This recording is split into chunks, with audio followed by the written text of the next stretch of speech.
Normally when we do second date updates, we talk to the person and we go, what do you think went wrong? Why are you not getting a call back?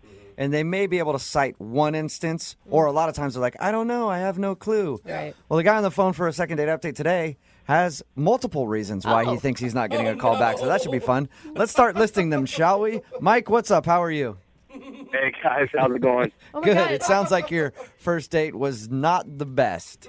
I didn't think it was, that bad in the moment, but looking back now, I'm starting to kind of put the pieces together, and I kind of think I figured it out. I don't know.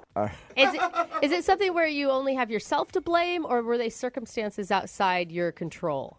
Well, I guess some of them outside my control, but I think I kind of just got awkward with it. I don't know. I think it was me. So what's the name of the girl that you want to call today? The girl I want to call today is Andrea. And where did you meet Andrea? On Tinder. Nice. Actually. All right, so it started off great anyway. I love when anybody says that. There's such shame attached to it when it comes out of your mouth. I mean, it's not the place you want to tell your mom, like, hey, look who I found on Tinder. You don't want to take Tinderella home, so. Tinderella. Tinderella. All right, so tell us a little bit about Tinderella before you tell us what went wrong on the date. All right, well, obviously I swiped right, so I thought she was hot. So right off the bat, she's a good-looking girl, and then as I was looking through her pictures and stuff, I was noticing that she was athletic. She looked like she played sports and worked out. So, she responded back to me, and we started talking. She was really sassy, so I like that, Yeah. kind of the bantering back and forth. Yeah. How long did you guys chat before you decided to actually go on a date? It was about a week, so I think that's kind of long for Tinder. Yeah, it is. Normally it's like 10 minutes, right? Yeah, that's what I said. I was like, wow, this is a long relationship. You guys were practically Tinder married at that point. Oh, yeah, I was thinking about changing my status. Tell us about the date. What'd you guys actually do?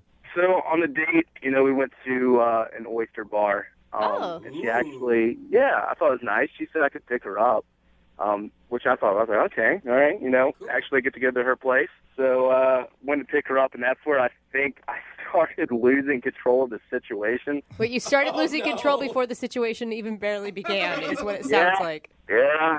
I was listening to music in the car. I wasn't paying attention, I was all excited about her. And I walk her into my vehicle, open the door for her, trying to be a gentleman. And then get in the car, I turn on the radio, and it just, bam, right in her face, this music just starts blaring. And it's just talking about and all kind of crazy shit. And oh my God, I turned so red. It was so embarrassing. Did you apologize right away? No, I should have apologized. That would have been the right thing to do. Instead, I just kind of cut it down. And so I was like, do you listen to Lil Wayne? And she's like, no. All right. Yeah. I could see that'd be a bad first impression. Yeah, I think it was. She's like, what's on this guy's mind? Already picking me up. Okay. I know. The Tinder and then the music, I don't think it was looking good for me right off the bat. Did you recover from that, or did she seem disturbed by your music selection the whole night? It was a little awkward at first, obviously, but I think I started recovering, pretty well. By the time we got to the restaurant, we were talking. Okay. That was good. And how was the oyster bar? The oyster bar was delicious. No, No, we met the date. I meant, how was your time with her at the oyster bar? Sorry, I should have been more specific. That's okay. Yeah. Well, the time was a little awkward because, like I said, we were talking, everything was cool, and then I thought it'd be funny and try to make a little joke about, oysters are aphrodisiacs, and then she was like, well, in my head, it was funny. It was funny in my head. It's so easy. It just makes me roll my eyes. And this is after she got in your car with a song that was blaring about sex. And then you're like, hey, these are aphrodisiacs. I think the only thing I could have said afterwards to make it more awkward is give a little wink or something. I don't know. It was bad. What was your intention of this date? I mean, I actually liked our bantering on Tinder and stuff. I thought she was really funny and cool. And I've had hookups before off Tinder, obviously, but I kind of wanted this to be a little bit something more. Okay. So after all that, did it seem like she liked you at the end of the date? Or was she just trying to get out of there? Bad, dude. Once again, we start picking back up, and then we get to her place. I start walking her to her door, and then, I thought the stars were aligning. This is it. I've done this many times before. I lean in for the kiss. And then she's just kind of like, not not tonight. Oh, Yeah. man. Ouch. Yeah. How'd you feel when she said that? I was a little bit caught off guard, honestly, because that's never happened to me before. Not trying to brag, but I'm a pretty good-looking dude, and that's never been just turned down right at the doorstep, you know? But I feel like there's two ways you can say that. You can say that coyly where you're like, not tonight, got to work harder for it. Yeah. Or you can say not ever. You know, looking back at it, it kind of seemed like she was just a little bit irritated. So I didn't know that she was done with me. I thought like she needed a moment to get away from tonight and maybe go think things through. End Kind this of date. decompress a little bit. Yeah. Have you tried to contact her since your date? Yeah. I reached out to her and tried texting her and calling her because she did give me her number. Uh-huh. Good. But she never really responded. You should have just sent her a link to that Lil Wayne song you were listening to. I know. I wanted a box of oysters or something. I don't Yeah. know. All right, man. Well, we'll play a song, come back, call her, and get your second date update, okay? Oh, cool. Thanks, man. All right, hold on. Moving 92.5. Brooke and Jubal in the mornings. Second date update. All right, if you're just tuning in for today's second date update. Oh, Whoa. sorry. Song kind of came out of nowhere. It's Brooke and Jubal in the morning. That's exactly what happened to Mike on his first date. He thinks that the girl might not be calling him back because a string of things went wrong. He met her on Tinder. They decided to go out to an oyster bar. But when they first got into his car, he forgot that his radio was on to a very inappropriate song. He turned his car on and then just had to look over at her and go, sorry about that. Romantic. Mike, are you ready to do your second date update? Absolutely. All right. Is that kind of like the song that was playing in your car when she got in? Yeah, except it was way, way worse. Worse than that. There's music that's worse than that? Just one long beep. Yeah. Mike, she denied your kiss at the end of the night. Is that actually why you want to call her? You know, actually, I really feel like there could be something way more, than just a little Tinder hookup. All right. Well, I'll dial her phone number right now, get her on the phone, and find out why she's not calling you back. All right, I'm a little nervous, but all right. Here we go. Oh, sorry. Turn it off. Hello. Hi, is Andrea there? Yeah, this is she. Hello, Andrea. How are you? My name is Jubal, and I host a radio show called Brooke and Jubal in the morning. Okay. How are you doing today? Good. I'm sorry, did you say you were calling from radio? Yes, a morning radio show. What's going on? We do a segment on our show called the Second Date Update. What that is if you go out on a date with somebody and then don't call them back after, they get in contact with us to see if we can get you on the phone and find out what went wrong. Okay. And so somebody just emailed us about you. What? This is so weird. His name is weird. Mike, and you guys met on Tinder. Oh, my God. Mike? Yes. Mike has been trying to contact you since your date, but apparently you haven't answered any of his phone calls or text messages. And he didn't take the hint, apparently. Well, he took the hint. He knows that you don't want to get back to him for some reason, but he doesn't know why. So he asked if we could get you on the phone and get that answer. On the radio. Yes. Did you like Mike at all? Well, what did he tell you guys? What do you know? He told us how you met. He also admitted to us that he feels like your first date was kind of awkward. There was a point, I guess, where he picked you up and you got in the car and he had a really inappropriate song blaring on the radio. He thought you might have felt awkward about that. Yeah, that was weird. I don't. But, He also told us how you turned him down for a kiss at the end of the date and you said, no, not tonight, or something like that. he told you a lot. Yeah, he did. He told us all about your date. He also said that he really likes you and wants to see you again. God. Honestly, the most shocking part of the night was when he came to pick me up. He looked nothing like his Tinder profile. Oh. He catfished you? Oh. No, it's not that he didn't, like it wasn't like he was a different person. He had bruises all over his face. What did? Wait, when he came to Like- pick you up? Like, he looked like he got the kicked out of him. Really? What? He did not mention that. Huge black eye, fat lip, and I was like, oh my God, what happened? What did he say? He It's so weird. He told me that he, like, does that sometimes. He gets into, like, fights with his friends, like, What? MMA style in his backyard. Oh, Like my once a gosh. month, like a fight club thing. They fight each other, and so you're just super like whatever, like no big deal.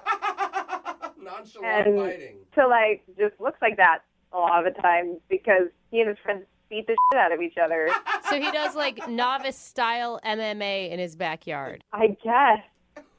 And he thought, I mean, was he saying this to impress you or? No, I asked him why his face looks like scrambled eggs. He was like, "Why I just do this? Not a big deal. Like totally casual." So, no big deal. Me and my friends just fight in the backyard once a month. Yeah, it was so weird. I mean, he could have like at least warned me that he Right. was going to look like, cheese grater went on its, like, I couldn't. Cheese grater? Look at him. Would you have gone out with him, though, if he would have said, hey, by the way, this is what I do in my spare time, and I'm going to show up with a black eye? Oh, that's so weird. It's so weird. Who does that? What kind of psychological issues go into needing to beat the crap out of each other? Like, what is that? He didn't tell us any of that. He just told us about your date, and it was all good except for those couple of weird things. He didn't tell us that he showed up and looked like somebody had beaten him with a bag of pennies. It was horrifying. I couldn't believe it. I want to know a little bit more about his backyard MMA ring. You want to get in on it, Yeah, I don't do. you? I want to get in on that action. Let's ask him about it, Andrea, because he's actually on the other line listening and wants to talk to you. What? Yeah. No, he is not on the phone. Yes, he is. Mike? How's it going? What are you doing? What do you mean, what am I doing? Look, I just wanted to tell you, you could just texted me or called me, and then we have to do this. We didn't have to do this, period. You could take a hint and just let it go. Like, you gave me your number, so obviously you're cool to give me your number, so you should expect a phone call or a text. Oh, my You God. know what I mean? Oh, my God. Okay, Andrea, first off, my face looks great right now. I've never broken a bone or anything. It was just a little beat up, and for the record, I won. So there you go. Just a little beat up. Oh my God! Beat up. That wasn't even that bad. Normally, it looks like my face went through a grinder, but this time it was fine. Oh, my God. And that's supposed to be attractive to me? Andrea, look, I had a fight the night before with my bros, so I don't know what you want me to do. Your bros? Oh, my God. I didn't think it was going to be that big of a deal. Honestly, you saw by my pictures that I like athletic things and MMA and stuff. Athletic things is one thing. Beating the shit out of each other in a backyard for the and giggles is a completely different Yeah. psychological Yeah. issue. That's how it's making me better. It's making me better. Like, I don't understand what's the big deal. It's What is it making you better at? Better at what? Well, I don't even know why you're so upset, but you should be excited to have, like, friends that enjoy hanging out with me and stuff. That should say something about my social life. It does say something about your social life. I'm learning everything I need to know. I mean, what were you doing the other night before our date? Were you just petting your cat and watching Netflix or what? Are you judging me? Is that what's happening right now? Oh, wow. Is this your attempt to like get me out on a second date with you? Seriously? No, I just don't understand. Like, all of a sudden you're coming out, like, bashing my face, which it already was bashed enough. Don't need any of that, so. You I were don't know what eating you're doing. oysters and blood was dribbling onto your chin. Shut up. Look, it was just, I keep telling you, it was just from the night before. It was just a little cut. Made me bleed a little bit. I'm a man. I can handle it. It's not a big deal. How the hell do you think that someone wants to kiss a person who's bleeding all over their food? Oh my God, seriously. He leaned toward me and I was like, seriously? You want me to kiss that? Hell no. Mike, I support your MMA backyard fighting if you want to do that, but why didn't you warn her though? Like, hey, I'm going to show up and my face is going to be bruised. Honestly, it was just the night before, and I thought, hey, I didn't think it looked that bad, honestly, in comparison to other times. Or And better yet, my bros told me it wouldn't be a big deal. They thought she'd be cool with it. why would you plan a fight the night before a first date? Like, if that's going to be your hobby, maybe wait till after. I mean, I get what you're saying there, but we plan this every month. It's the same day, so I wasn't going to miss it. You know what I mean? It's the same day every month. That's more important than her, duh. Andrew, look, sometimes, I go through there, I don't even have, like, a scratch on my face or anything. Like, I'm completely fine. So, like, that night, a little bit rougher, I'll admit, but whatever. I didn't think it'd be that big of a deal. And right now, face looks fine. Like, you should come out and see me now. Yeah, I'm good, thank you. Oh. Are you sure, Andrea? Because I would like to ask you out on a second date with Mike. We will pay for it if you'll go out with him again. I'd rather punch myself in the face than go on another date with him. Oh, come on. It's really not that big of a deal. I don't know when you're making this a big deal. Look, I look great right now. I look better than my Tinder picture, honestly. Listen, I'm not into this. I'm sure there's somebody else out there who will totally appreciate it. Maybe, but I'm out. Mike, I'm sorry. No second date, man. That's a bummer, man. I really liked her. Yeah, I know. Hey, you know what, Mike? Sometimes in dating, it can give you the uppercut and you can be up against the ropes. But I know that you can get back on track and stand up like the true champion you are and get back in the dating world and do your thing again, Mike. Let's get ready to rumble. Awesome, bro. Right. Let's go do this right now. Why don't you just come fight with me? You guys all come out I with me. am not going to one of your backyard brawls, Mike. Come on, man. Come No. on. Do it. I don't want to do it. Brooke and Jubal in the morning. Every time. Text in at 78592 that says that guy obviously forgot the rules to Fight Club.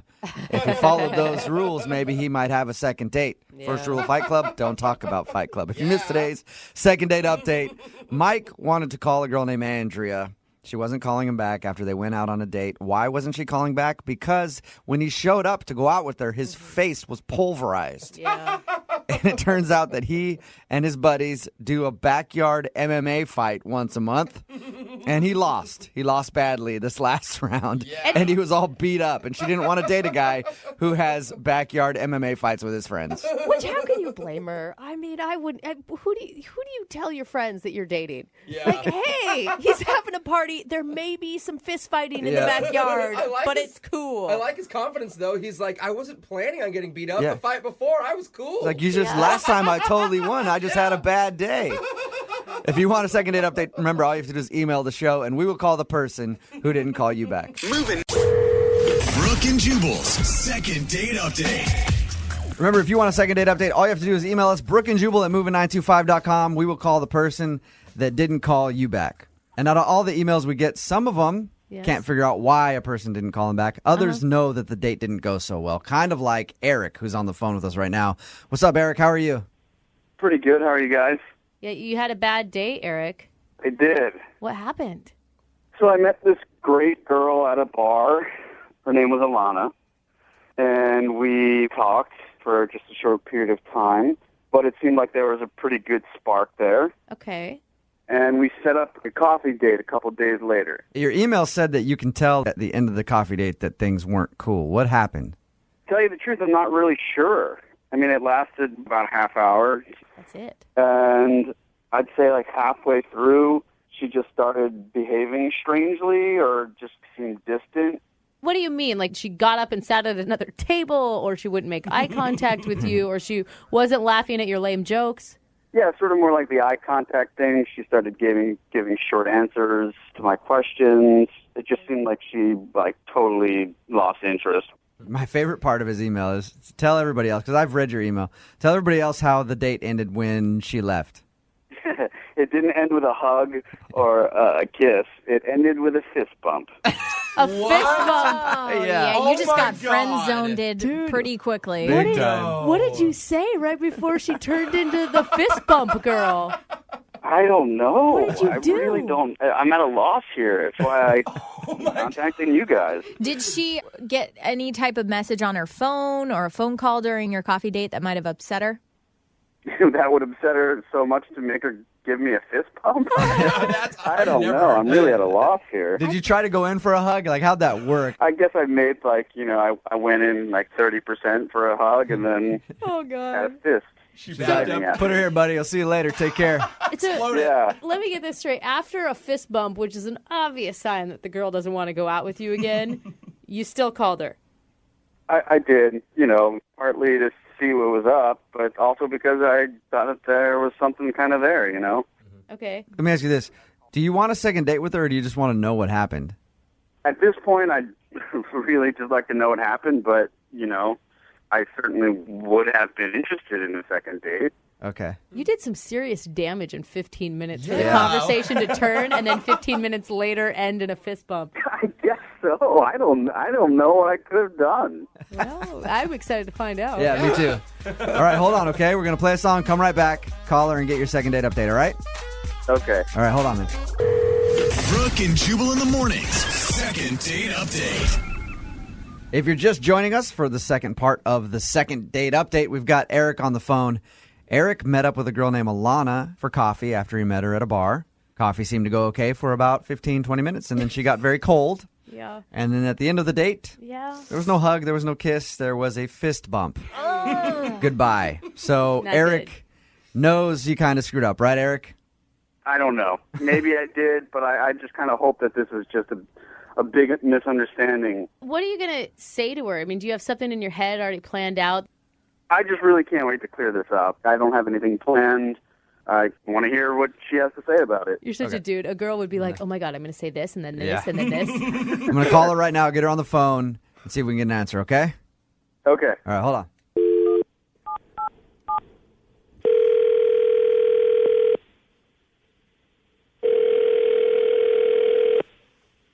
Hello, Hi, is Alana there? this is she. Hey, Alana, how are you? This is Jubal from Brooke and Jubal in the morning on Moving 92.5. Hi. Any idea why we'd be calling you? No. Can't think of anything. No. You enter any contests? No. Okay, doesn't surprise me because that's not why we're calling. Have I won something though? No, you haven't. God, you set her up for such disappointment. You just love it. Alana, we do a segment on our show called the Second Date Update. Basically, if you go out on a date with somebody and then don't call them back, they email us to find out why. So we're calling you about a guy that you went on a date with. Okay. And you haven't called him back.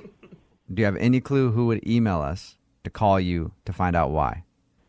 I mean, I can't imagine anyone calling a radio station and doing this, but Good point, Alana. I mean, I know the person that I went on my most recent date with. Who would that be? Is his name Eric? That would be him. Congratulations. Eric wants to know what happened. He said you guys went out to coffee and everything seemed cool for about 15 minutes and then you got cold and kind of distant. And the icing on the cake for me is at the end of the date, you gave him a fist bump instead of like a hug or anything. Which is amazing, Alana. Which in girl world is kind of like F you. Yeah. Yeah. What did Well, he do? you know what? It never would have. It just would not have worked out between us, and I just that was very apparent to me, and I can't hide. My face shows everything I'm feeling. I'm not good at hiding how I'm feeling, so I just had to get out of there. And yeah, I did the fist bump because it's like I'm not going to hug him. Why? Right. I mean, I totally support that. Like, if you're not into the dude, like, don't lead him on by any means. But how did you know that it just wasn't going to work? When I saw him at the bar, he was super cute and super funny, and that's why, obviously, I went out on another date with him. Okay. And then he shows up to the coffee shop wearing a leather jacket. All right. And the fact that I was sitting across from someone who consciously chose to wear a leather jacket is completely against everything I believe in. Are you serious here, Alana? Alana should probably tell you that Eric's on the phone with us right now. And just heard that. What? Why? You left our date Why are you because like I that? was wearing a leather jacket? Yes, sitting across Yes, from I was you, wearing a leather wearing jacket. that thing was like watching a cow being murdered in front of me. Oh, wow. Okay? If that's Oh, my what, God. that's why. I am a member of PETA. I take it very seriously. It's something that's very important to me. I didn't know that about you. But clearly you you're a might person have been who willing to chooses throw wear out leather. the jacket in a gesture of romance. Yeah, but Who that's- knows? But you just blew me off like that? That's crazy. Alana, I will tell you this, and I know you're upset, but all of the DJs here at Moving 925 are free range. No, for real, Alana, I'm You know really. what? Can I ask you something real quick? How do you have friends or like coworkers when the only people you'll associate with are people with your exact same ideals? It's not the only people I associate with, but I'm not going to date someone who doesn't have my ideals. I'm sorry. I don't want to live with someone who brings animal flesh into our house eventually. Okay, I That's can not see my that. idea of a partnership. I mean, it's the same thing. I mean, who of you has a dog or a cat as a pet? I have a dog. Eric, do you have an animal as a pet? I have a dog. Yes, I'm a dog man. Well, why don't you go and slaughter your dog and sew his little hide with a bunch of other dog hides and wear them? That is same exact thing. a way more violent imagination than that I have. Yeah. See, now you're just in denial. How do you think that jacket was made? I'm in denial, but you're violent. You're talking about murdering dogs right now. That's not the way that I talk. It's violent to wear cow flesh. All right. Hey, you guys. You're actually talking about killing my dog. You guys. How is it different? Alana, why didn't you say anything to him there? We just like maybe, hey, instead of just Honestly, kind of. it's like pointless to even talk about it. I'm not going to convert him. So why am I going to waste my time? I just think that that's completely inhumane.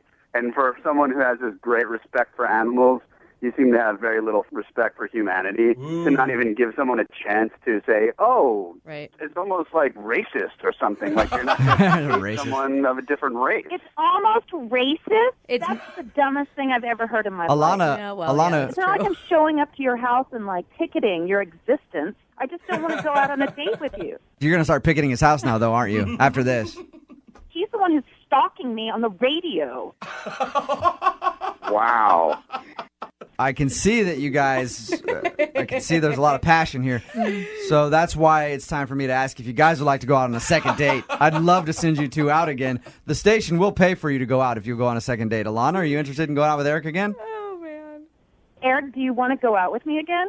What? I would like to see what this girl can do in the bedroom. What? Shut up. You guys Wait. are really going to go out again. You're disgusting. I'm not going out with you. I just wanted to see. You just set him up. You set him up. That to was say- good. Yeah. Disgusting. Alana, maybe you shouldn't say yes to random people you meet in the bar, and you should reserve dating for Really? people in PETA. You know what? It's pointless. You're Philistines. You all are Philistines. I'm sorry. Alana, you call me whatever you want. I like you a lot. I think we should hang out. Thank you. You're welcome. I had a really big plans for a steakhouse dinner with us. That's hysterical. That's so funny. Maybe I will come by and pay a visit to your dog.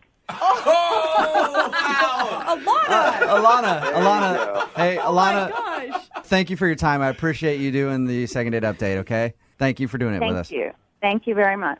Hey, Eric, Yeah. congratulations. You got a PETA person to threaten your dog. Very good. Good I work. call that a win. Yeah, so do I. Successful second date in my book. Brooke and Jubal in the morning. Brooke and Jubal's second date update. There are two letters that are guaranteed to make every date more exciting. I'm not talking about S&M. Those letters work as well, but I'm talking about a little B&E, a little breaking and entering. Oh, what? That's right. What? That is the way to spice up any date. And that's what happened to Maria on her first date, and that's why she thinks she might not be getting a call back today because she broke into a house Oh my God. on her first date. What's up, Maria? Hello. How are you? Are you a criminal right now? No, it's not what you think. It was my own house. Oh, that's what criminals always say. Yep. You just stopped at a house. You're like, oh, I promise that's my stuff. I got to get my TV out of there real quick. But your email said that you think you might not be getting a call back because you had to break into your own house. Yeah, I mean, it was a whole thing. Do you want to know what happened? Yeah. First off, tell me about the guy. How'd you meet him? Well, I met him on Bumble. Oh, yeah. I've heard good things about Bumble. I have a couple of girlfriends using it. Yeah, it's nice because the girls have to start the conversation first, Mm-hmm. Oh. and you only have 24 hours to do it, so it's kind of like all or nothing, you know? It's like Tinder, but you don't have a bunch of pervy dudes hitting you up nonstop, right? Exactly. Yeah, you kind of eliminate the pervy dude situation. And he seemed pretty cool, and we ended up actually talking on the phone, which people don't do anymore. Right. And he seemed really smart, and he had a really cute laugh. And so he asked me if I'd like to go out to dinner, and I And you were said, like, hell no, let's break into a house. That sounds way more fun. yeah, I actually offered that, but he was like, nah, I'd rather not. Yeah. So you guys agreed to go out to dinner. How'd that go? Well, he came to my house to pick me up, Mm-hmm. and I got out to the car, and I realized that I didn't have my keys. Oh, no. that's a worse Yeah, feeling. so this is where the breaking and entering comes in. Is your house easy to break into? Oh, no, of course not. So I walked up hoping that the door would be open still, but I'd locked the handle. Mm-hmm. And we tried all the windows, tried all the doors, and we ended up having to break one of the windows to get in. Oh. How long did this take you? It was a little over an hour. Oh, my jeez. God. That's a great start to your date. Why did you have to do it right then? Why didn't you say, like, hey, I'll call a locksmith, let's go out, have our dinner, and then when we get back, maybe we can schedule a locksmith to meet us? Well, yeah, when you say it that way, it sounds really smart, but for some reason that's just not what we did. Okay. It's just one of those moments you're like, screw it, we got to get in there right now. Break a window. Right, yeah. Did you break the window or did he break the window? He broke the window. Like a gentleman does. Right. He found a rock and chucked it at the window and broke it. Oh, my gosh. So did you end up getting into the house after the broken window? Please tell me you did. Yes, thankfully my cat was okay. She wasn't anywhere near the window. And then, it was really dangerous, but he climbed in the window then. Oh, man. Yeah, really sweet and nice of him to do. Mm-hmm. Here's the best part, though, guys. He got in, and he unlocked the door, and I got in, and then I spent 15 minutes searching the house, only to realize that my keys were in my purse the whole time. Are you serious? That sucks. You didn't dump your purse out before you spent over an hour trying to break into your own house. I mean, I swear I looked in there 2 or 3 times, and they were not there. What was his reaction to that? I mean, I just kind of tried to play it off. It was funny, right? That's funny. I would have had a laugh at it. I mean, I could see it being a funny situation, especially on a first date. Right. I mean, that's one of those things that you're like, when we're married, we're going to look back at this and be like, oh, gosh, remember when Maria left her keys in the house? You didn't say that to him, did you? No, I didn't. Okay. I just said, oh, gosh, sorry. Yeah, it'll be cool. Because I was going to say, if you drop the married thing on him, that might be the reason he's not getting back to you. No, I swear I didn't use the word marriage. Okay. So were you able to salvage the day at all? Well, at that point, we'd spent pretty much our entire date trying to break into my house, and he'd cut himself a little bit on the window. Of course. Not bad. He didn't need stitches or anything. Oh, my But gosh. we just kind of decided to call it, and we said that we would meet up sometime next week for a real date. So he was bleeding after spending an hour outside your home. Yeah, kind of waste your appetite, I think. Did you guys ever meet up? No. Really? That was the last you saw of him? Yeah. So I've texted him a couple times, and one time he didn't respond, and then another time he was like, yeah, we'll catch up sometime. I'm just really bogged down with everything at work right now. But Do you really think that he wouldn't be calling you back just because you guys had to break into your house and you forgot your keys? I don't know. I mean, it seemed like we had fun with it, and we made light of the situation, and I totally assumed that he would hang out with me again. And so I'm just having a hard time understanding if that's really what it was or if there's something else. All right. Okay. Well, we'll play a song, come back, call him, and get your second date update, okay? Thank you. You're welcome. Hang on. Moving 92.5. Brooke and Jubal in the mornings. Second date update. If you're just tuning in for today's second date update, Maria is on the phone with us. She had a very interesting first date with a guy named Aaron. They spent the whole date breaking into her house. She thought that she forgot her keys when he came to pick her up. She searched everywhere. Ultimately, it ended with him breaking a window, crawling inside, cutting himself, and then opening up the door, only for her to find out that the keys were actually in her purse the whole time. That's the only reason you can think of, Maria. Nothing else on your date. No other reason why he wouldn't be calling you back. There was nothing else that happened that I have been able to think of. When he left, he said, I want to reschedule this. Yeah, I mean, I said, let's hang out again, and he said, okay, great. Oh, that's... Yeah, so it seems like he wanted to see you again. Yeah. Well, he did cut his hand on your window. Maybe he got an infection and is no longer with us. Oh, no. Could have happened. God, I hope not. Well, we'll find out right now. I'm going to dial his phone number, okay? Okay. All right, here we go.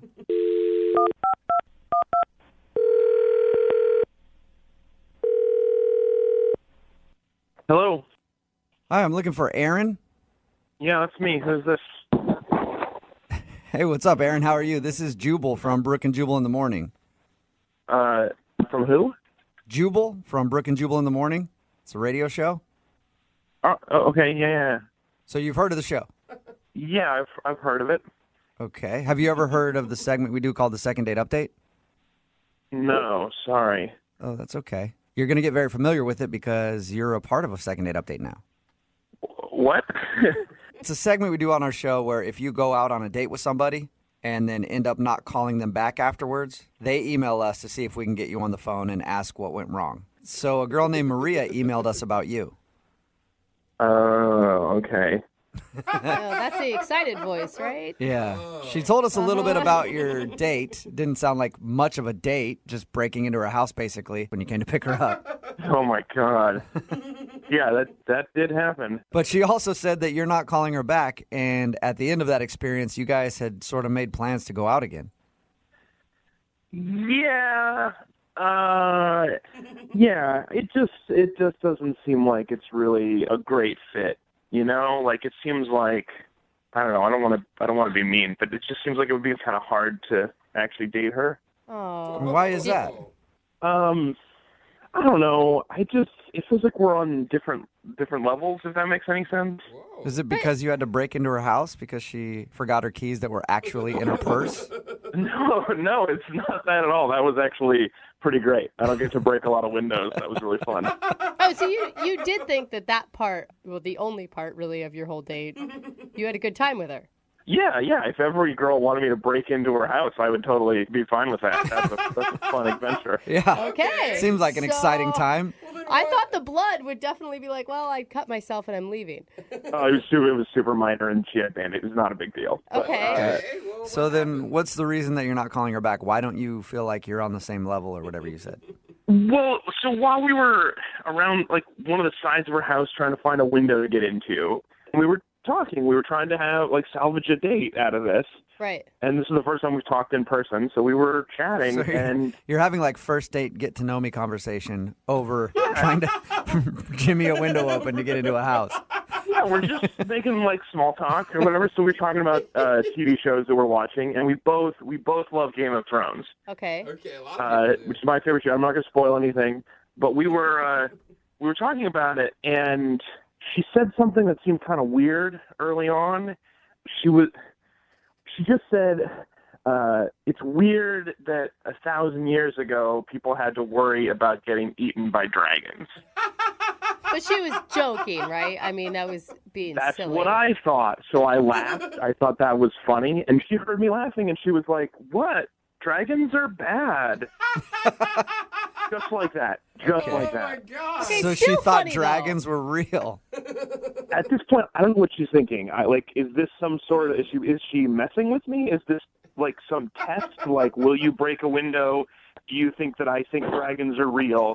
Like, it's all some elaborate first date test, you know? And so I don't know. So I'm like, I'm sort of feeling it out, and I laugh, and I think we're having an okay time. Mm-hmm. And she keeps talking about, like, what this time period would have been like to live in, not this universe, this time period. She actually said Game of Thrones is my favorite period piece. So maybe she just used the wrong wording. Like, there's no way she actually thinks it's like a reenactment from real life. As far as I can tell, like, she doesn't think, like, there were cameras there, obviously. Like, she thinks it's, like, based on a true story, like that. No. But then she got into, like, how it's weird that wizards and witches just, like, aren't around as much anymore. Like, they sort of disappeared. At any time did you explain to her that Game of Thrones is made up and it's not a documentary? Look, man, if she thinks that's true, then I don't want to break her heart. I don't want to crush her and tell her about the terrible world. And if she's messing with me, I don't want to admit that I'm fooled. There's no win situation. Yeah, I guess you're screwed. Hey, Aaron, I do want to let you know, though, that you might have crushed her. What do you mean? I mean that she's actually on the other line listening to this conversation, Probably mine. and she might have just found out that Game of Thrones is not real. Maria, are you still there? I'm not stupid. I know that Game of Thrones isn't real. It's not a documentary, but it's based on true events.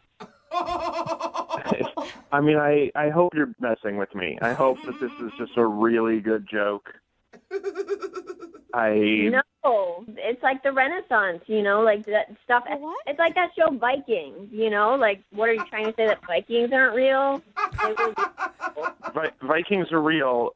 They existed. Dragons did not exist. Well, they don't exist anymore because humans killed them. What are you talking about, Maria? Are you guys screwing with me? Are you all in on this prank? No, No, we're not at all. I promise you, Maria wanted to call you to find out what went wrong on the date. I should have known with the window you guys were that somebody was setting me up. This whole thing. No, this is not a setup. I promise you. Maria, do you really think that dragons existed? They did. I read history books about them. Sci-fi and history books are not the same thing. That's what I'm not dumb, guys. Like, I know that the Game of Thrones story is dramatized, but like dragons actually existed in the Renaissance. You can read about it, and like witchcraft and wizardry was a thing. Well, that part's true. Sort of. I don't know which books you're reading, Maria, but I want to read them. It's in tons of books, and you can start by reading the Bible because it's got all of that. Wow. All right. I know that they exist, and I have proof. You don't even have to read the books. Like, I'll send you the Wikipedia link that I found, and you can read it yourself. So you're serious? You really believe this? 100%. I believe with all my heart that dragons used to exist, and I'm afraid that they'll come back. Oh my God, you guys! Science is not a belief system. It's the Bible. Read it. Are there dragons in the Bible? Well, Maria, what do you think about that being the reason that Aaron's not calling you back, because he disagrees with you on the whole dragons being real things? I don't like the tone of this whole thing because it feels like everyone's making fun of me, but Aaron is the ignorant one. I'm not making fun of you, Maria. I haven't read what you've read. What are you And I'm not as educated as you on the subject, so I can't claim to know anything about dragons. No, Jubal. Well, you should do that because it's an interesting subject. Okay, I Oh my will. God. At this point, I would like to ask Aaron, though, real quick. Aaron, would you like to go on a second date with Maria? We will pay for it. I mean, at this point, I don't know if she wants to go on a second date with me, but I'm kind of curious where this goes. Are you being serious? Hear that, Maria? You want to go out with her again? She's fun. Dude. You know what? Like, I'm up for it. Like you only get one chance in life to have this kind of fun, right? Oh my God. Maria, would you like to go out with Aaron again? Yeah. You guys can hash out the whole Game of Thrones thing in person. If Aaron is open to hearing me out and reading my books, then yes, I would consider going out with him again. Yes. Aaron, can you promise my to go into gosh. this next date with Maria with an open mind about dragons? Absolutely. Oh, wonderful. Congratulations, Maria. You got your second date. We did it. I love you guys. Thank you so much. No, Maria, thank you. Thank you for today's phone call. That was awesome. Brooke and Jubal in the morning. Some people call to do a second date update to find the person they want to be tied down to for the rest of their life. Yeah. While others want to do a second date update just to get in touch with the person they want to tie down for an evening. Whoa. And that's the kind of second date update we have today. Todd is on the phone. Apparently he met a woman named Gina, and she's not calling him back. He doesn't want a long-term thing, but he does want to see if he can get one more date to try to get some action. What? So no wonder she's not calling you back. What's up, Todd? Hey, guys, how's it going? Pretty good. So you really don't want a relationship with the girl that you want to call today, but you do want to try to hook up with her? Is that what I got from your email? Yeah, I mean, sure, that'd be nice, Sure. but I'm more curious kind of what the hell happened after I hung out with her. Okay. And before we get too far into this, she wasn't looking for a relationship either, right? Well, we actually only hung out one night at a bar, so we didn't really get to that part of the conversation. All right. Okay. Well, how did you meet her? Well, we met at the bar where we were hanging out at. Oh, okay. so- so that's it. So you met her just one night. You didn't actually have like an official date. No official date. I tried to do an official date, but she was not returning my calls. Okay.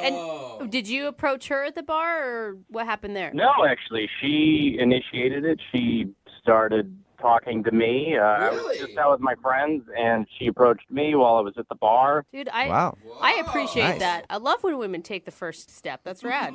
Oh, yeah, it's rare when it happens, but Yeah. that's what attracted me to her. Does this happen to you a lot? Are you a guy that girls hit on often? No, never. That's Oh. why this is so amazing. And how was it when she approached you? She would walk up and be like, "You want to buy me a drink, stud?" Or something. I mean, that's what I would imagine happens. It's never really happened No, to me. because But then you like give up the whole control thing if they're the one buying you a drink. Well, I mean, she was actually really cool. She wasn't like some girl just trying to get drunk off of my money. Yeah. She said, "You look fun," which was the first thing she said to me. Oh, That's cool. Oh, nice all right. line. Because That's that a great could mean line. anything. Yeah. That could mean fun in bed. That could mean fun at an amusement park. I don't know. Dude, good line. Yeah, actually, that line worked on me, but come to think of it, any line a girl would tell me at a bar would work for me, too. yeah. Hey, sir, could you move out of my way? Absolutely, I'll buy you a drink. No, that's not what I'm saying. Did you hang out with her all evening? Pretty much, yeah. We were talking all evening. She thought I was really funny, which was nice and rare, so we... Rare. I was hanging out with her while my buddies just sort of kept drinking. I get why you want to do a second date update now. This is a very rare evening for you. A woman hit on you for once, and then she also thought you were funny. Whoa. Yeah, actually, and she also said I was young and energetic. Well, that sounds positive. I like that. I don't know. It sounds like she That was actually looking for you to spend some time in the bedroom. Like, you look like you're bendy. You look spry. It's kind of a weird thing to say, though. Was she a lot older than you? She's a little older, yes. I didn't get her age, but I could tell she was a little older than me. Okay. Like So, MILF. like cougar older? Could be, yeah. I mean, it was dark, and I was drinking, so Yeah. I could very well be that. I hope not too old, but Okay. I So could tell she was older. she was older. She wasn't like 22 years old. No, not at all. But, I'll tell you, I like women with experience. That's always Yeah. nice. Yeah. Well, and plus, there's no, question about her intentions. If you're an older woman, you know what you want, and you go straight for it, man. Clock's running out. You got to get it in while you can. Yeah, that's kind of also what sort of drove me to, want to hang out with her again, really. I can totally Yeah, see this. so wait, how did the night end? So she actually gave me her phone number and said, let's get together sometime soon so we can have a lot of fun. Oh, All right. Man. wow. A lot of fun. She is sassy. Yeah. Did you guys make out or anything? We made out a little bit. I was, at that point, it was like closing time, so I was pretty gone. But Okay. Last call. some Okay. stuff happened, yeah. So a little bit of stuff happened there, and it sounds like she wants a lot of bit of stuff to happen later. You would think that, but that's why I'm wondering what the hell happened, 'cause she's not returning any of my messages. And, All right. and what do you say to her in your messages? I mean, the first message I left, I said, hey, this is Todd, and I'm ready to have some fun. Is that right? I like that. And you haven't heard anything back from the messages that you've left her? I haven't heard anything back, not any, and I've left her a few, so I don't know what's up. Okay. Maybe she's just been busy. I feel like a woman like this has many young, spry gentlemen in waiting. That's okay. I mean, just call me back and let me know. All right. Cool. Well, we'll play a song, come back, and then we'll call her and get your second date update, all right? Cool, thanks, guys. Yeah, man, hang on. Moving 92.5. Brooke and Jubal in the mornings. Second date update. Right in the middle of a second date update, and if you're just joining us, Todd is on the phone, and Todd is a victim of a cougar attack. That's right. That's the weakest cougar I've ever heard. Little tiny little cougar. Oh, okay. But he was at a bar when a woman approached him named Gina, and she said, "You look fun." Oh, hey. And then they hung out, had some drinks, made out a little bit. Then she gave him her phone number at the end of the night and said, "Call me for even more fun." But he's been trying to call and has heard nothing back. So he's curious why someone would be so aggressive with him at the bar and then not call him back. Todd, are you ready to go? I am, yes, thank you. Are you sure? That didn't give you like PTSD or anything, hearing that cougar again? No, I don't know what the hell that was, but I hope it explains something what the hell's going on. Wow. Now, you don't know this woman's exact age, but if you had to guess, what do you think the age gap between you two is? I think realistically maybe 12 years apart. Okay. That's not too bad. Enough of a gap to be a No. cougar, though. Or a small kitten. I'm still not sure what your definition. Yeah. That's like Todd's just little catnip at this point. All right, Catnip, are you ready to make the phone call? Yeah, please. Let's do it. All right, here we go.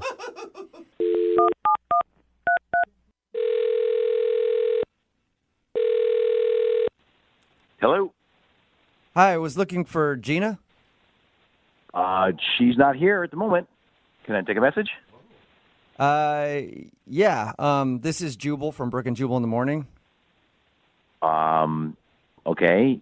Can you spell that, please? Yeah, it's Jubal. Okay. Yeah. Hey, who? Real quick, who is this that I'm speaking with? This is Dennis.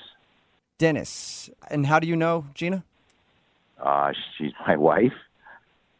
Oh. Okay. Did you know she's going to be back later? Because I kind of want to talk to her about something. And you need to speak with her about... Well, it'd be better if I talked to her about it. I just want to steal a few minutes of her time, so. You might just be able to tell her I called. I can try back. Do you know when she'll be back? I don't actually, but I can take a message for you. Yeah, I think it's probably better if I call back. If I may ask, what does a radio station want to talk to her about? Well, we do a segment on our show. No. And it kind of reconnects old friends, so we had one of our friends email us to get a hold of her, so that's all. So some old friend wants to connect with her? Yeah, just like a buddy of hers. I mean, I'm sure I would know who it is. Yeah, maybe not on this one. I don't know. I think they go back a ways. Well, I guess I could tell her that you called. What's the name of this person? Todd. Todd. Yeah, Todd. He's been trying to get a hold of her. Todd. Mm-hmm. Wait a second. I think I might know what this is about. Really? Did she just meet this guy? Yes, she did. How do She you- just met a dude At a named... bar? Yeah. Uh-huh. Okay, so you know about this? Oh, yes, I know all about it. Oh, my God. Oh, dude. I am All so right. sorry. I am, like, my heart is in my throat right now. I'm sorry, Whatever you man. guys are going through. We do a segment on our show where when people meet somebody out at a bar or something like that and they want to get a hold of them, they email us to see if we can figure out why they're not calling them back. That's why we were calling. You know what? Just let them know that we haven't had a chance to call them yet. Huh? What? Yeah, no, just tell him that. Wait, can you repeat yourself one more time? Just let him know that she's been away. She's been, out the past week, and we haven't gotten the chance to, to contact him yet. Can I ask you a question? Yeah. Are you sure you know what's going on here? Oh, yeah. What do you think is going on then? Gina hit it off with him, I think, at a bar the other night. What? Okay, And, so you do know what's going on. Oh, yeah. What? So you're cool with her hitting on another dude out at the bar? Yeah, that's kind of the plan. The plan? Plan? Oh, it's Well- just dawning on me. I don't know what's going on. Okay, so Wait. this Yeah, is no, okay. This is all okay with you. Yes, it's very okay with me. So you guys are in, like, an open relationship or something. What is is you're going saying. on right now? What? Oh, Todd. Well, Todd, I think that you are about to be a third wheel. Hello? You've got quite the invitation, sir. Uh-oh. Hello? Can you hear me? Yes, Yeah. yes. Loud and Dennis, clear. we can hear you. What you just heard was Todd, who is actually on the other line listening to this conversation. Oh. Yeah, Todd is Oh. on the other line because Todd Oh, my God. was hoping to be able to talk to your wife Gina about the night that they met. Hey, man, you know what? I didn't know she was married. She didn't say anything about that. Yeah, well, no. Well, that's all part of the game. Part of the game. What? I'm sorry. I thought I was talking to a girl at a bar that was really into me. Yeah, she was. She came home, told me all about you, and I was like, yeah, let's meet him. Oh, my This is God. amazing. Oh, Todd, wait. are you freaking out right now? Wow. Yeah, this is insane. It's insane. Like insane in a good way, Todd? Or insane? No. Oh, No, okay, not I'm in just a checking. good way. You know- What are you talking about? I don't go out for threesomes. This is crazy. Look, Todd, I totally get it. This is might, sound weird and stuff, but if you wanted to give it a shot, she took a selfie, I think, with you, and I thought you were cute, and she thought you were cute, and we think you're cute. So Oh my God! It's quite the compliment, Todd. I'm embarrassed. stop laughing. It's not. I don't even think this is funny. I think you're setting me up. I promise you this, we did not set you up at all. I think it's really funny. Todd, you need to relax. Okay? It's fun. You know, it's an interesting thing and spices things up. I mean, come on. You've never done this before in college or high school or any point? High school, my God. I mean, is this your way to get me to come over so you can beat the shit out of me? Is that what this is?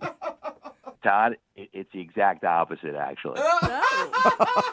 Well, Dennis, aren't you a smooth talker? No, I'm serious, Todd. If you want to come over, we'd love to have you sometime. Oh my God. Hey, Todd, I mean, you were really attracted to his wife at one point. Yeah. And that's good. At one point. I mean, but now I'm talking to a man, and that whole thing, anything I thought might happen is completely out the window. Come on, Todd. I mean, my wife's beautiful, right? Yes, she is. Yeah, so, you know what I mean? Know what I mean? Yeah. Come on. Hey, Todd, would you like to go out with Dennis and his wife, Gina, for a second date? Oh, my God. We will pay for it. I have one word to answer that. No. No? Are you sure? The only reason I'm disappointed is because I wanted it to be our first time, too, for you guys. Guys, I can't even believe this happened. Todd, come on. What's your weekend look like? What's your schedule like this weekend? Dude, Dennis wants it to happen. Gina wants it to happen. Todd, come on, get on board. Again, definitely not. Are you sure, Todd? It's Saturday. It's going to be fondue night. Fondue. Wow. Man. Save the extra cheese sauce for Todd.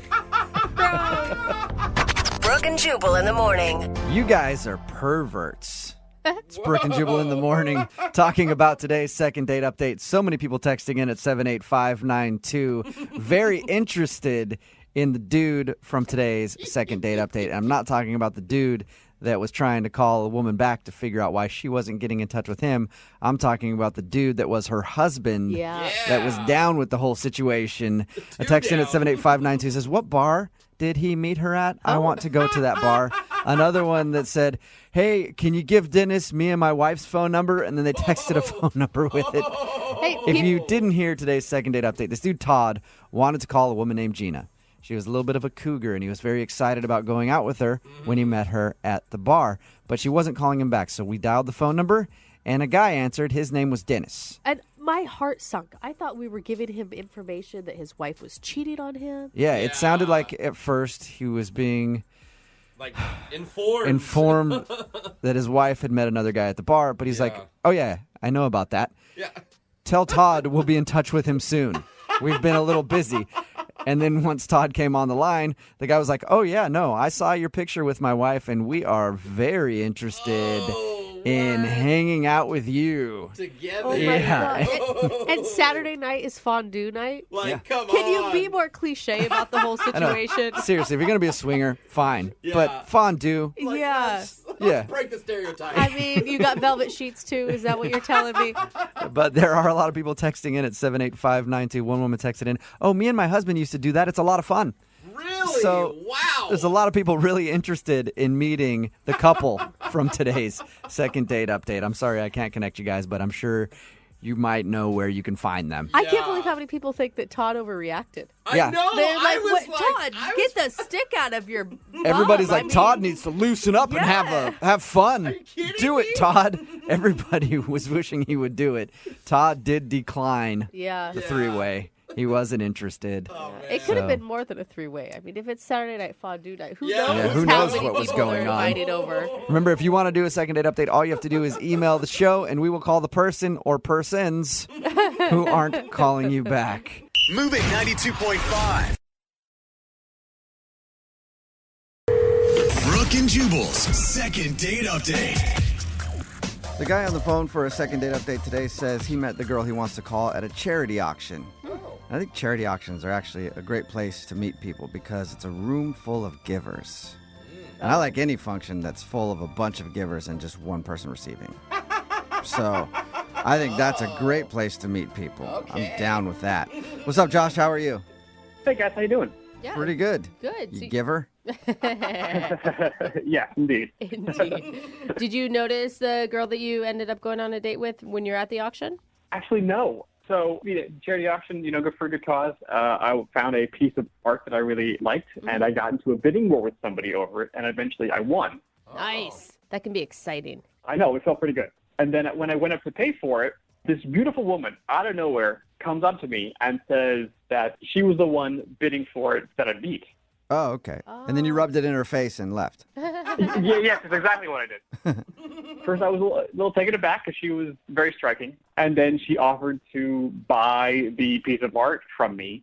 But I said that was not going to happen. But how about instead I take you out on a date? Okay. Wow, Wait, okay. a date in exchange for the piece of art? No. So she doesn't get the piece of art. You're like, no, keeping that. But, if all things work out, she could see it. Yeah, maybe Oh. it could be hanging on your bedroom ceiling someday, and you both could be staring at it. Sure. That's a possibility. But she agreed. She was a little taken aback by my forwardness, but, smiled and agreed. And then we went on a date. What's her name, by the way? Camden. Camden. Oh. All right. And how was the date with her? Did you just talk about the painting the whole time? Did you guys haggle over the painting the entire time?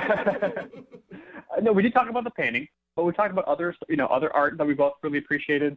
Just like it felt, when you're like, you talk to somebody, it's like the first time, but you felt like you've known them like your whole life. Totally. Yeah.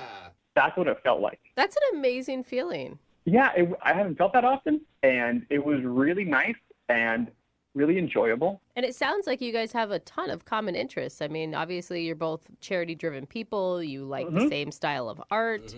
We do. But one of the things we differed on, she's a big fan of this Pinot that she wanted to order with dinner. I was not the biggest fan. Oh, a wine fight. That's probably why she's not calling you back. We disagreed on wine. That's it. It's all How over. dare you? By the way, you guys sound like the two richest people going out. Like, we like the same art, but the wine, it's I not going outbid to her. work. Yes. Well, I'm not that rich. I mean, I'm okay. I'm okay. But I'm not. I wouldn't consider myself rich. Some people were throwing down tons of money at this charity auction, which is great. But it's like, wow, that's much more rich for me. I couldn't handle that stuff. Yeah. Well, how did the rest of the date go? I thought pretty well. We went home because we walked back to her place because it was pretty close by. We had some more wine, and then I stayed the night. Oh, so it That really sounds like well. a successful date. Yeah, I thought so too. Did you guys hook up? Yes, we did. Oh, okay. There we go. That was your respectful way of saying it. I stayed the night. What was it like the next morning?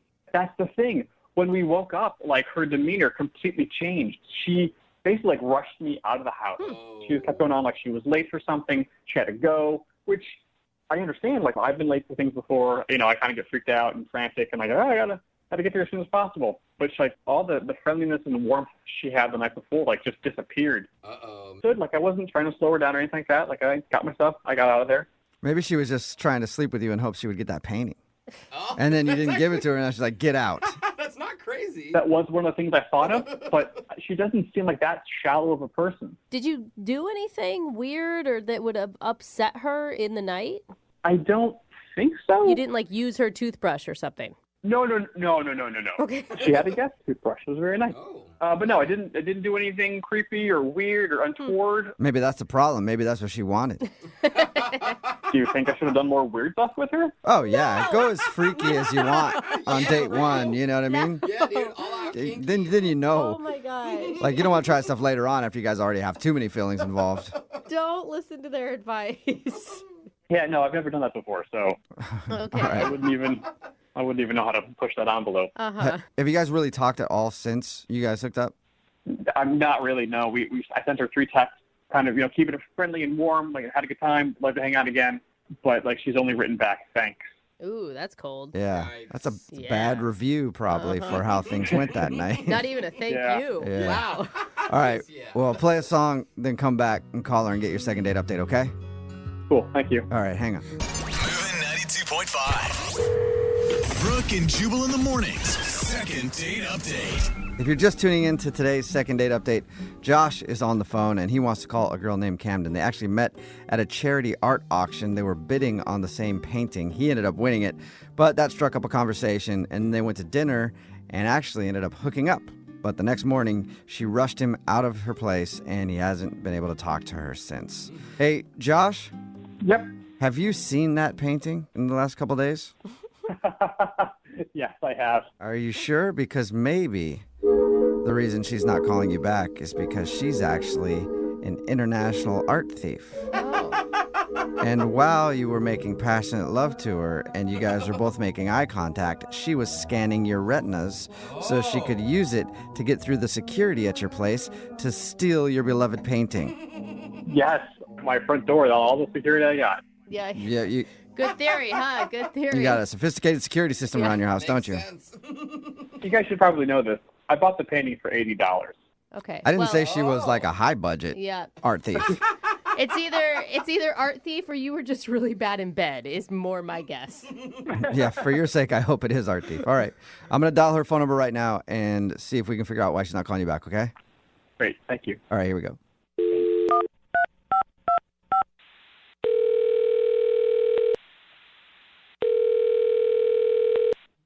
Hello, Hi, I was looking for Camden. this is Camden. Camden, how are you? This is Jubal from Brooke and Jubal in the Morning. Who? Jubal from Brooke and Jubal in the Morning. It's a radio show. Oh. Okay, How are you? How are you doing today? I'm fine. You're a radio show? I am a person who has feelings and hair. I'm not a radio show, I can confirm he has but hair. I do work on a radio show. Yes. Okay, why are you calling me? Well, I'm calling you today because we do a segment on our show called the Second Date Update. Have you ever heard of that?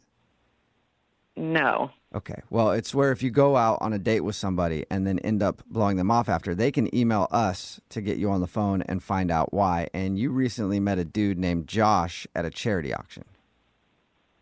Oh, okay. Okay. And Josh sent us an email. He told us about the evening you hung out. Not all the details, although if you're down to share all the details, I'd love to know. But he told us about hanging out with you, and he says that, you know, the next morning after you guys hooked up and everything, you rushed him out of the house and haven't talked to him since, and he's wondering why. Oh, my God. He seriously called you? Yeah. Yep. Should it be obvious to him why you're not calling him back? You'd think, but I don't know. You don't really know people, I guess, until you've spent the night with them, and then you learn a lot, and it was just bad, and I don't know. That's such a good question if he knows why. I don't want to talk to him anymore, and if he doesn't, that's almost scarier than if he did. Okay. Whoa. So do you mind telling us then? Because if he doesn't know, he should probably know, right? I mean, it's so personal, but I just don't. He did something that even if we had been like married for decades is something I would still not do myself, and I would sure hope whoever I was with wouldn't do it either. Wait, he did it when you guys were in the throes of passion? No, it was after we were together. What did he do? God, it's so gross. Really? He went into the bathroom after we were done, and he didn't close the door. What? Like, he was just in there, like, doing his business. Like, and we're not talking number one, okay? We're talking... Wait, he sat down for a toozy with the door open? He most definitely did. Ew. And I could hear and see and, yes, smell everything that was happening. Oh, Totally disgusting.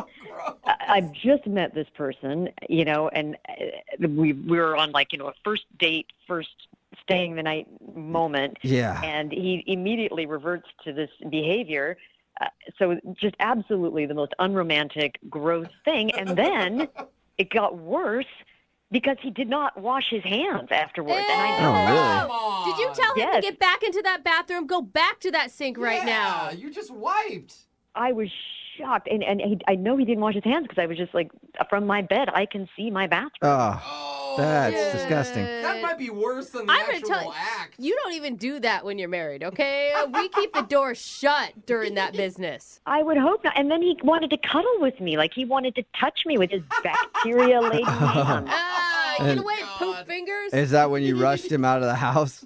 Well, you know what? I feel like I was actually pretty kind that I didn't just, like, leap out of bed and say, get out right now. Like, Yeah. I let him stay, but I mean, God, I felt like I was just sleeping next to some giant animal or something. And I just Yeah. Okay, yeah. I can see couldn't why. wait for him to leave the next day. I told him that I was running late for something and just got him out of there as fast as I could. He could have just forgot to wash his hands.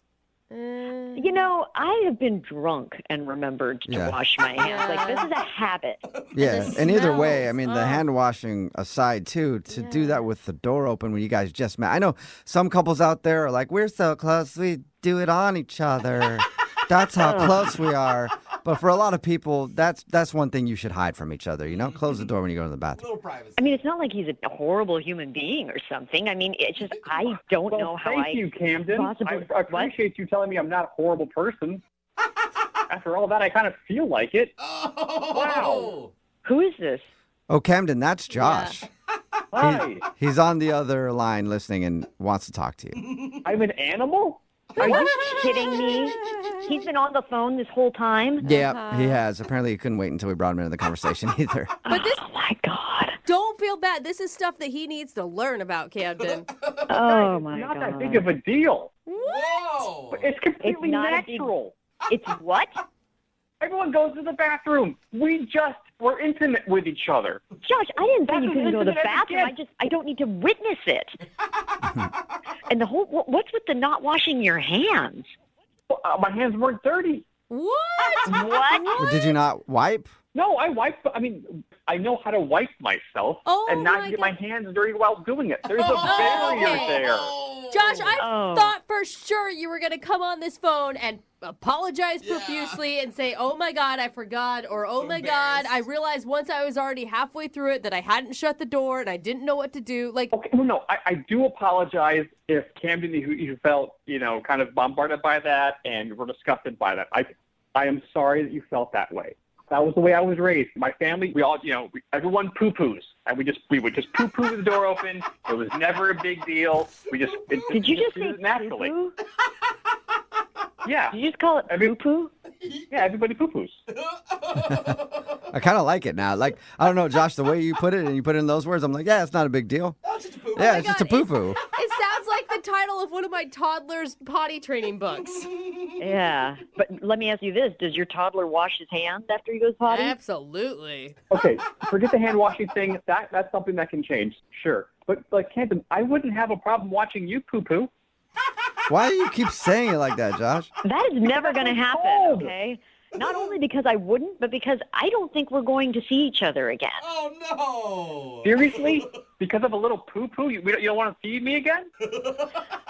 Yeah, seriously, Josh, because of that, okay? I mean, no decent person would be okay with someone, like, taking a crap in front of them, all right? That is just how it is. Josh, is there any way that you could change? Like, you could be okay shutting the door while going to the bathroom? Honestly, I just thought it would show her how comfortable I was with her. I mean, our conversation was so nice and so comfortable. Like, I don't mean to scare you with this language, but, like, it did kind of feel like we were like an old married couple, the way we just kind of conversed and, had a good time talking.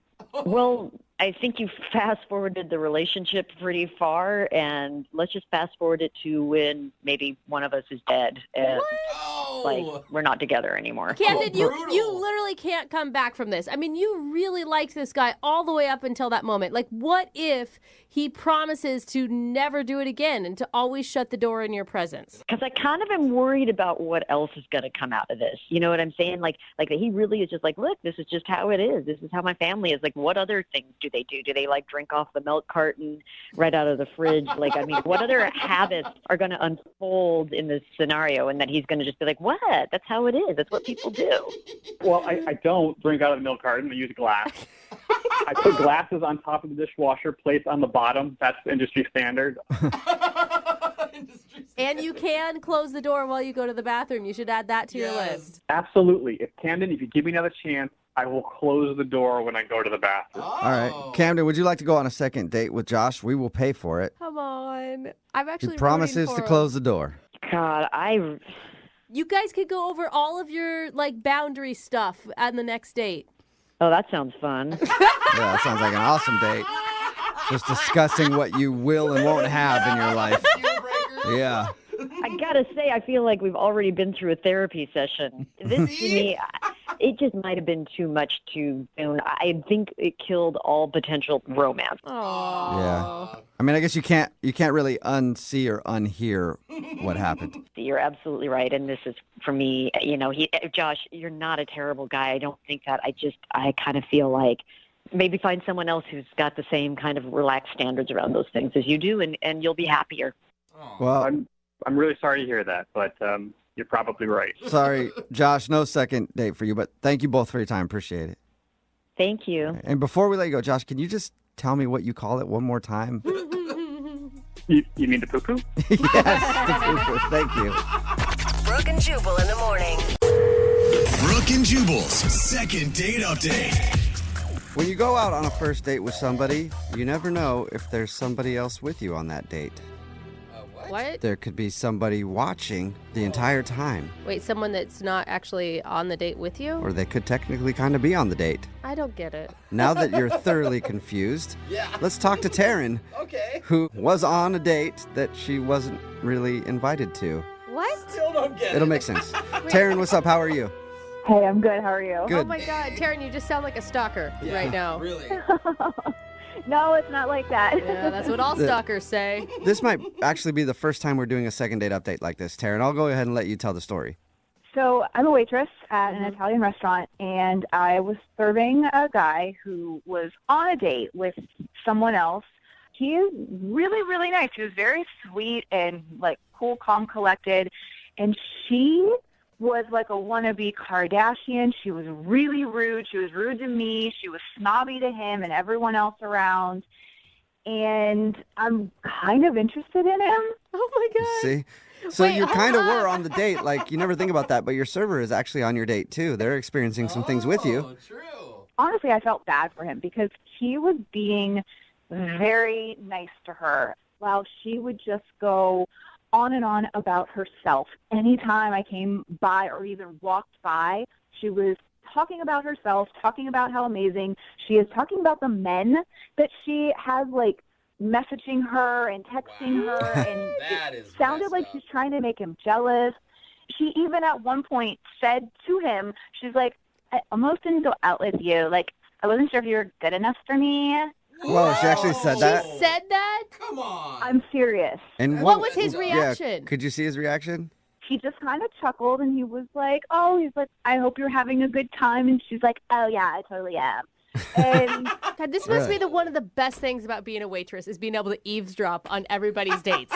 I mean, and get your own dates off of the whole thing, too. But I mean, it does kind of help. I mean, you get to meet a lot of people that way. yeah. I used to wait tables a lot, and I would love it when like you'd get a couple who was in an argument. It was so fun to experience the awkwardness of going up to their table. I know they weren't in an argument, but still, she was being pretty crappy to him, it sounds like. Yeah, she just talked about herself the whole time. She's very, extremely high maintenance and selfish. Did you have any interaction with him? I did. She at one point got up to go to the bathroom, so I kind of saw that as my moment to kind of go in and just make sure, I wasn't being creepy of like, hey, how are things going? Like with her, it was, is everything okay? How's dinner? Any drinks? And just kind of letting him know that I was there, supportive, trying to be low-key about it. Okay. All right. And did he seem interested? I don't know, I just didn't want to do anything to jeopardize my job. Of course. Like tell her off and be like, you get out of here.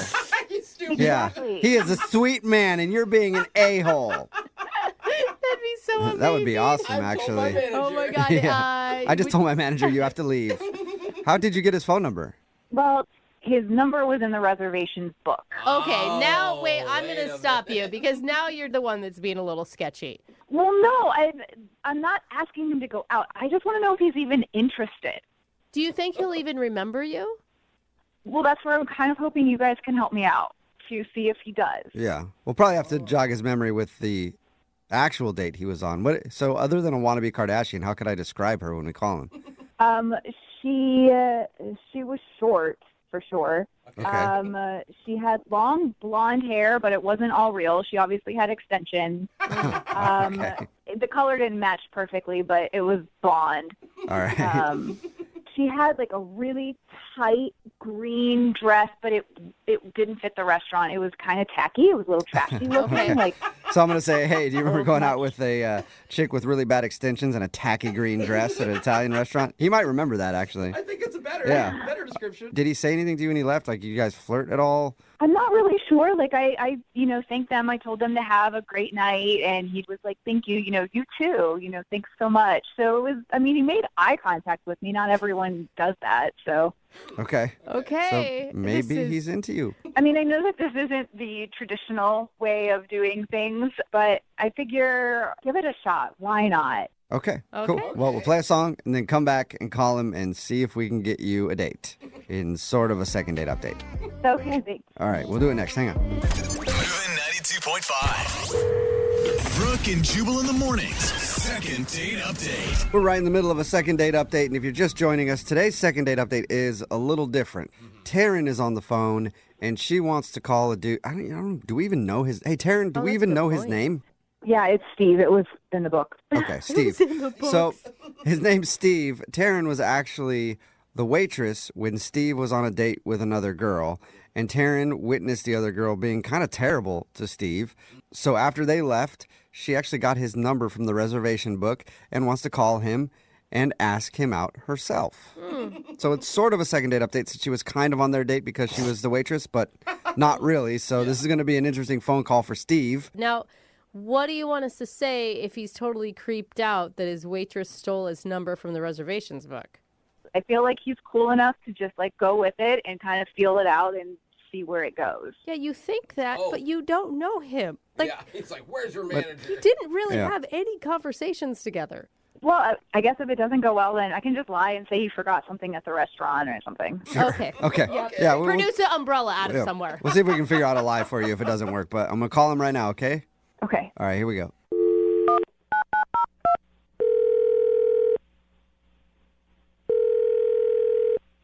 Hello? Hi, is this Steve? Yes, who's this?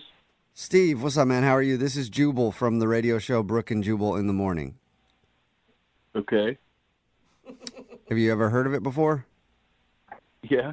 Oh, you have? Okay. Cool. Sweet. You ever listen? Sometimes. You ever hear of a second date update before? Not sure. Why are you calling me? You went out to an Italian place a little bit ago with a girl in a green dress, blonde girl, short. Naomi? I don't know if that's her name. I just was given the description. Is that her name? Naomi? That's who you went out with? Yeah, that's her name, but I'm confused because we have another date lined up. Yeah, no, that makes sense to me. Won't make sense to you. But she's not the one who wanted us to call you. Okay. I'm confused. I don't get what's happening. So when you went out with that Naomi girl, your server actually noticed you and thought that you were really cute and wanted us to call you. Okay. Do you remember her? Do you remember her? That was a good laugh. Kind of. What'd you think of her? She was professional. She was nice. I don't think she was very professional. I would argue with that. Did you think she was maybe cute? I think so. I don't really remember. I was on a date, so I wasn't really paying attention to those. Oh, you're one of those guys who pays attention to your date and isn't lusting after the waitress the whole time. Whatever. Yeah. I guess I don't really get what the point of this is. Why are you asking me all these questions? Well, I'll just tell you, okay? So Taryn, that's the name of your waitress that night. She thought you were attractive, and she wanted to meet you. Like outside of the restaurant. Yeah, like romantically. Okay. And she's actually on the phone right now listening to this conversation and wants to talk to you. She's on the phone now? Hey, Steve. It's Taryn. Hi. Hi. How's it going? This is weird. I know it's super weird. I just wanted to get in contact with you. I wanted to reach out, so this is kind of the only way I could think of doing it. Oh my God, awkward. Do you remember me for real, or are you just saying that? No, I remember you. Okay. I just saw like the whole interaction between you and your date that night, and you just seemed like a really sweet and nice guy, and the way that she was acting, I feel like you're way too good for her, and you deserve somebody who isn't completely high maintenance and into themselves 24/7. Whoa. Whoa, you were really paying attention, huh? I mean, yeah, it was, you guys were one of my tables that I was taking care of, but it wasn't hard. I mean, you couldn't really ignore it. She was pretty loud about a lot of the things, especially when, like, her food came out, her pasta came out, and she sent it back twice because the first time it was too salty, and then the second time it wasn't salty enough. It's just, it's like she finds reasons to be difficult. Maybe she has like a diet thing with the pasta. I mean, I don't want to jump to any conclusions. I think she's just particular about certain things like that. About certain things? So wait, did you enjoy your date with Naomi, Steve? Yeah, a lot. Well, you said you had another date set up, right? Yeah, we're hanging out next week. You're going out with her again after that whole debacle? Debacle? I mean, it was a first date, so I thought it went pretty well. I mean, it's not going to be perfect for a first date. I mean, okay, like I don't know you or anything, but just from what I saw and what I do know of that time is that you're really nice, and no one should be treated the way that she was treating you through that entire dinner. You deserve way better than that. Well, thank you, but I think that you were just seeing it in a different way. She's a nice person. She is. Really? Yeah, Taryn, I thought you were going to stay away from talking about his date. I mean, I'm sorry. I know I said I wasn't going to do that, but I mean, she in the middle of this whole thing yelled out at him, "Aren't you gay?" Like, what? What do you see in this person? Whoa. No, I mean, I dress really well. People make that mistake sometimes, so. So you're nice, dude. Yeah. I wasn't offended. She doesn't sound like she was very nice to you. She's sassy. She's like a big personality. She's harmless. She has a big personality. She's super into herself. And I know that I'm maybe stepping over my boundaries here, but I feel like somebody's got to step in and be like, you got to wake up, man. Like, she is not right for you. She is not a good person, and you deserve so much more than that, like 100% more than that. Thank you for saying that. So wait, I'm confused. Does that ring true for you, Steve? Or is Taryn just coming off like she's attacking your date and being kind of crazy? No, as I said, she has a big personality. I could see why someone would see that, but I'm kind of more of like a easygoing, laid-back kind of guy, so I'm kind of attracted to that in Naomi, I guess. So, I mean, I can understand on some level of like opposites attract, but you don't need to be completely put down by the other person. I really think that you're a nice, sweet guy. You're really attractive. I don't understand what you see in someone like her who is completely selfish and into themselves only. And I wanted to do this super weird thing. I know it's like completely different, but I just wanted to give it a shot and see if you wanted to go out with me. Yeah, Steve, would you like to go out with Taryn on a first date? It's kind of a second date because you didn't even know you were being watched while you were on your date. But would you like to go out with Taryn on a date? We'll pay for it. I mean, I will say, if you're into big personalities, Taryn's obviously one too, because she called the radio station, stole your number, and here we are. Hey, don't compare me to the other girl. We are nothing alike. I'm just trying to help you. He likes the other girl, even though you don't, Taryn. well, I mean, we've only gone on one date. We're not exclusive or anything, so I would be open to a first date. Hey. So yes, okay. Is that a yes? I mean, as long as it's okay with her that I'm still going to be seeing Naomi, then I'm down. Okay. Well, Taryn, now you have a battle on your hands. So you want to see if you can win Steve's heart from Naomi.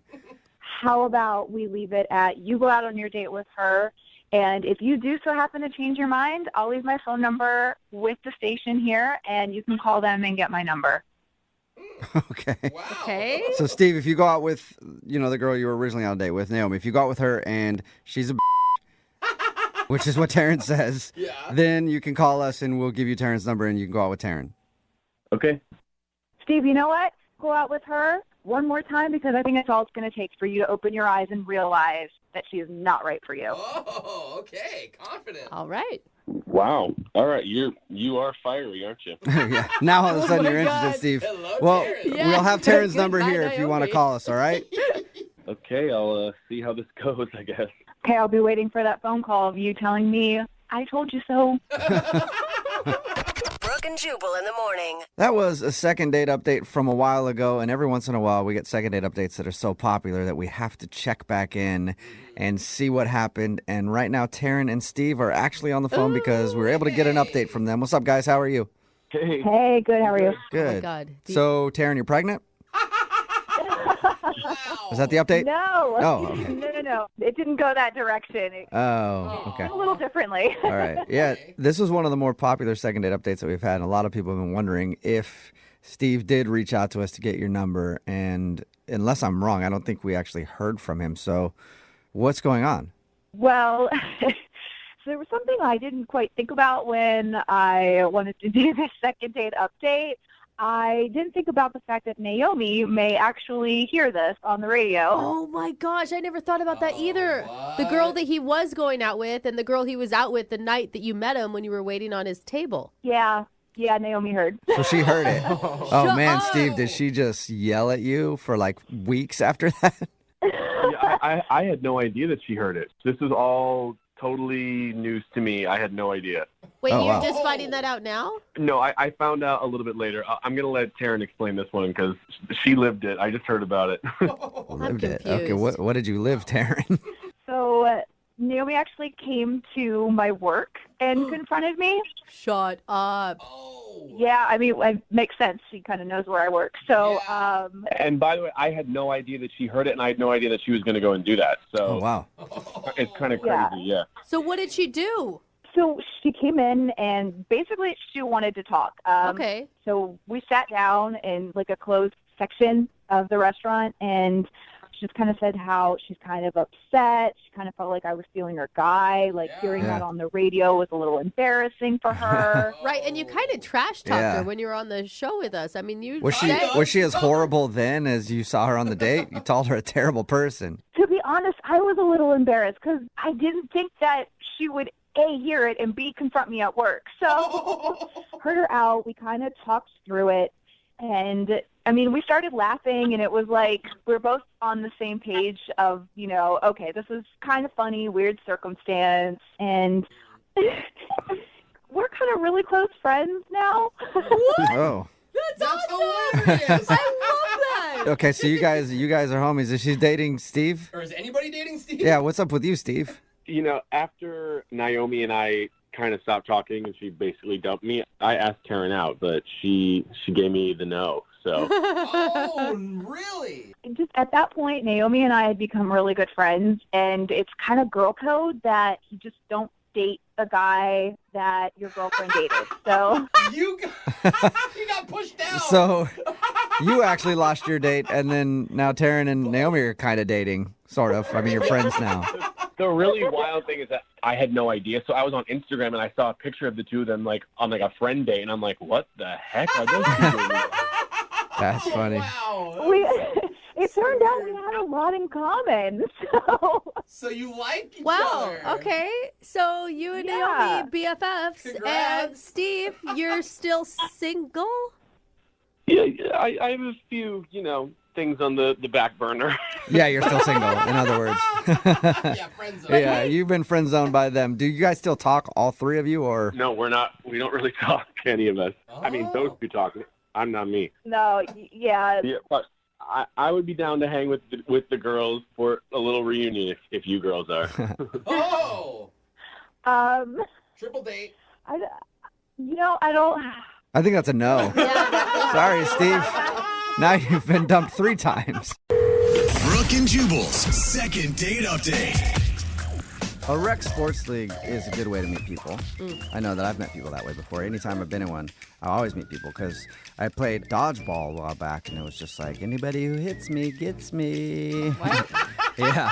What It's a league were you- good way to meet people. Although, I was just playing by myself. I would just hit myself with the ball and then things would happen. It was, but it was fun, though. I don't think you have to sign up for a rec league for that next And time. Andrea, who's on the phone right now, met the dude. She wants to call at a rec sports league. What sport was it, Andrea? We actually play kickball. Kickball. All right. Anybody who kicks me gets me. No. Is that what happened? No, it doesn't quite work like that. What kind of weird rec leagues are you joining? Everything baseball. You're so What's weird. what's the name of the guy you want to call today? Dennis. Dennis. All right. Is Dennis on your team or was he on an opposing team? Was he a competitor? He was actually on an opposing team, and he was a newbie, so I'd never seen him before. I do feel like I played kickball for a while, and it's kind of hard to meet somebody on the other team because, I mean, other than if you're like on first base and he makes it to first base, you're not spending a lot of time with them. Well, when we were out on the field together, he and I sort of locked eyes kind of immediately, so I feel like there was a thing, and we were kind of like flirting with our eyes. Oh, all So, right. when did you guys finally talk? After we were done, we kind of wished them, like, good game, we won. And as a consolation prize, I was like, hey, you should come out with us and, like, have a drink afterwards and, bring your team, So we got to hang out after. Okay, so you guys didn't get drunk and brawl each other because there was still a lot of bad blood? I mean, we don't get too rowdy unless, like, someone on the other team's a jerk, but they were all really nice. Okay. Well, and that's like an awesome low pressure way to meet somebody too. Because if it turns out that you don't like him, it's easy to just go hang out with your friends. That's what I figured, and it wouldn't be awkward like me asking him on a date. It was just like, yeah, let's go chill and have a couple beers, How was it? It was awesome. I mean, we really connected. The conversation was super easy. He's hilarious and really sweet. And I was like, yeah, I would love to go out with you again another time. Maybe we can have dinner. And I was like, oh, okay. So I guess this is like moving into date territory. Yeah. Oh, sweet. So did you actually make it to dinner, or has he not called you back from this meeting? No, I mean, we texted for a while. And then he wanted to go out and do like a quote unquote surprise fun activity. And I was like, okay, I don't know what that means. And so we set a date to go out. What'd you guys do? What was the surprise? It's actually a really cute idea. We went to this cooking class at Williams-Sonoma, and I thought it was like a super sweet idea, like a kind of a couple-y thing, but whatever, like, fun first date. And we learned to make lasagna. Fun! Oh my God, and he had to have been totally into you. I mean, that is a commitment, right? Cooking And they're not cheap, those classes. Yeah, and if you're like not getting along, you're kind of stuck for like, almost 2 hours. Exactly. Well, at least you got lasagna out of the deal if you guys didn't get along. But Guaranteed. how did everything go? It was awesome. I mean, I just feel like we really clicked. It was so comfortable, and it was just so fun. And then I suggested we go get another drink, but he had to get up super early the next day, so he was like, oh, I'm probably just going to go home. So we walked out of the place, and he just gave me a hug and then went his separate way, which I thought was kind of weird, like no kiss, no like, I want to see you again. And to me, that was kind of strange after like the awesome time we just had. Getting up early feel like an excuse to get out of there? I know he has an intense job from what he was telling me, but like it was a little bit weird, I think. I mean, I don't know. This kind of thing happens to me all the time, so I'm not really sure. Like, What do you mean it happens to you all the time? Like, dudes are always like, I got to get up early when you're on a date?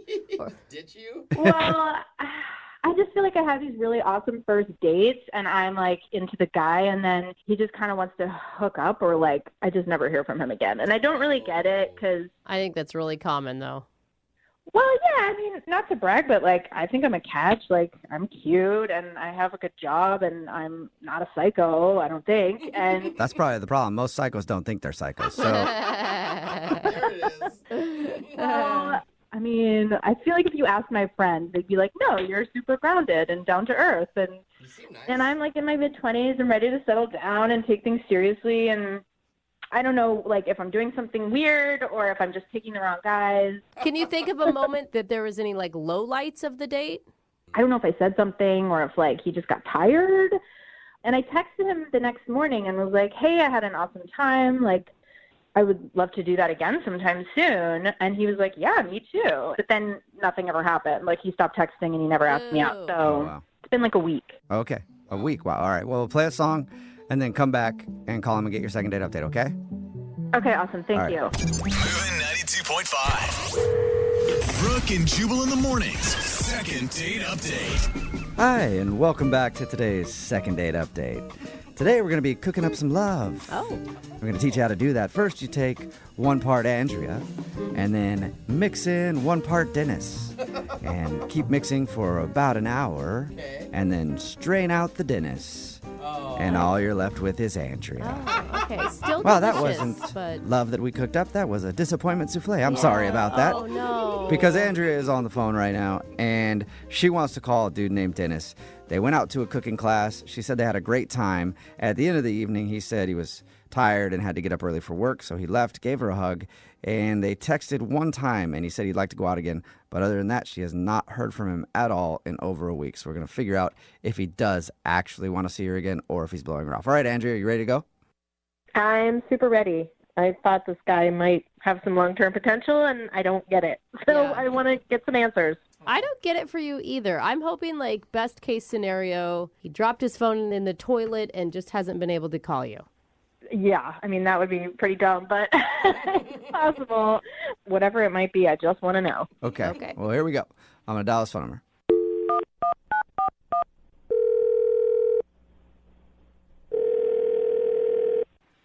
Hello? Hi, I'm looking for Dennis. This is him. Dennis, how are you, man? This is Jubal from Brooke and Jubal in the morning. I'm doing well. Who is this? Are you Dennis from the kickball team? I might be, depending on who's asking. Well, I'm asking actually on behalf of somebody who listens to our show. Okay. Yes, I am Dennis from the kickball team. Sweet. Well, Dennis from the kickball team, I'm calling you today because we do a segment on our show called the Second Date Update. That's where if you go out on a date with somebody and then end up not calling them back, they can email us to get you on the phone and ask what happened. And Andrea from the other kickball team, and then also from going to a cooking class with you, is... Oh, okay. So this is about Andrea. Yeah, that's why I said it. Oh, okay. Sorry, I'm just trying to know what's going on. Okay. It's all good. I know it's confusing, but yeah, Andrea emailed us because she said that you guys went out on a date and she liked you a lot, but you've kind of been blowing her off. Yeah, I guess you could look at it like that. Were you meaning to get back to her and you just haven't had a chance to? Because she said the last thing you texted her is like, yeah, let's go out again, and then nothing. To be honest, I kind of just said that. Why? So you didn't want to see her again? No, it's not. Okay. I don't really know how to explain this. So I knew her from, like, playing her in kickball. She told us that part. Yeah. So when you're playing kickball, like, you look completely different. Like, I was in shorts, everyone's sweaty, everyone's hair is up. Everyone is not their best look. Right, so shouldn't that be a good thing if you find somebody on the opposite team that you're still attracted to when they're not, like, all made up? Okay, but she looked fine. I mean, like, 'cause she's great looking. But then when she shows up to the date, she looks immaculate. Like, if she was a 7 or 8 on the field, she was like a 15. Wow. Oh, I get it. So you don't want to call her back because she's incredibly attractive. That makes perfect sense. Well, first of all, I was, like, way more incredibly nervous because I'm a very insecure person. Okay, I guess you know that about yourself, so that's Yeah, you're secure good. enough to know that you're insecure. Yeah. You're that self-aware. What's made even worse was, okay, so we go to the cooking class, and I'm like, okay, you're going to mess this up, don't mess this up. I'm, like, kind of not petrified, but close to it. And I'm looking around, and I'm seeing all of these guys are, like, staring at her. So I'm kind of like, because we kept dating or whatever, I'd be like, okay, so who's on your phone? Who are you texting? Like, I don't want to be that dude. So wait, you're selling yourself right now, Dennis, as an insecure, jealous guy. I mean, it's not something I would put on my resume, but yeah. Wow. I mean, that's actually impressive that you're honest. But Yeah. what made matters worse was that she was like, we're just, like, talking about, like, past jobs that we had as we're, like, making lasagna. And she goes, oh, yeah, no, I used to be a fashion model. Like, it was just like it was a casual thing. Like, yeah, I used to work for Barnum & Bailey's. Like, I used to be, one of the tightrope walkers, And I know that if we were dating, I would be completely jealous, and that would literally keep me up at night. Oh, my God, I want to slap some confidence into you. I'm not going to lie, it is kind of weird, but good for you, Dennis, for being, like, aware enough to know that it's going to be hard to date her because you're going to be jealous all the time. It's like, I just don't like the way that it makes me feel of being a jealous guy. You know what I mean? But it's not about the way other people feel about her. It's all about you and the way you feel about yourself, because you don't feel worthy enough to date her. You don't think that she would choose you. I am confident enough to date her. It would just make me a more jealous guy of all the people that would want to date her as well. What you're saying is you wouldn't want to date her because whenever she's out, you'd be thinking about other dudes hitting on her. And then if you dated somebody who you think is less attractive to other people, you'd probably be less of a head case. Is that right? Right. So I wouldn't be worried about all of these people that want to be with her.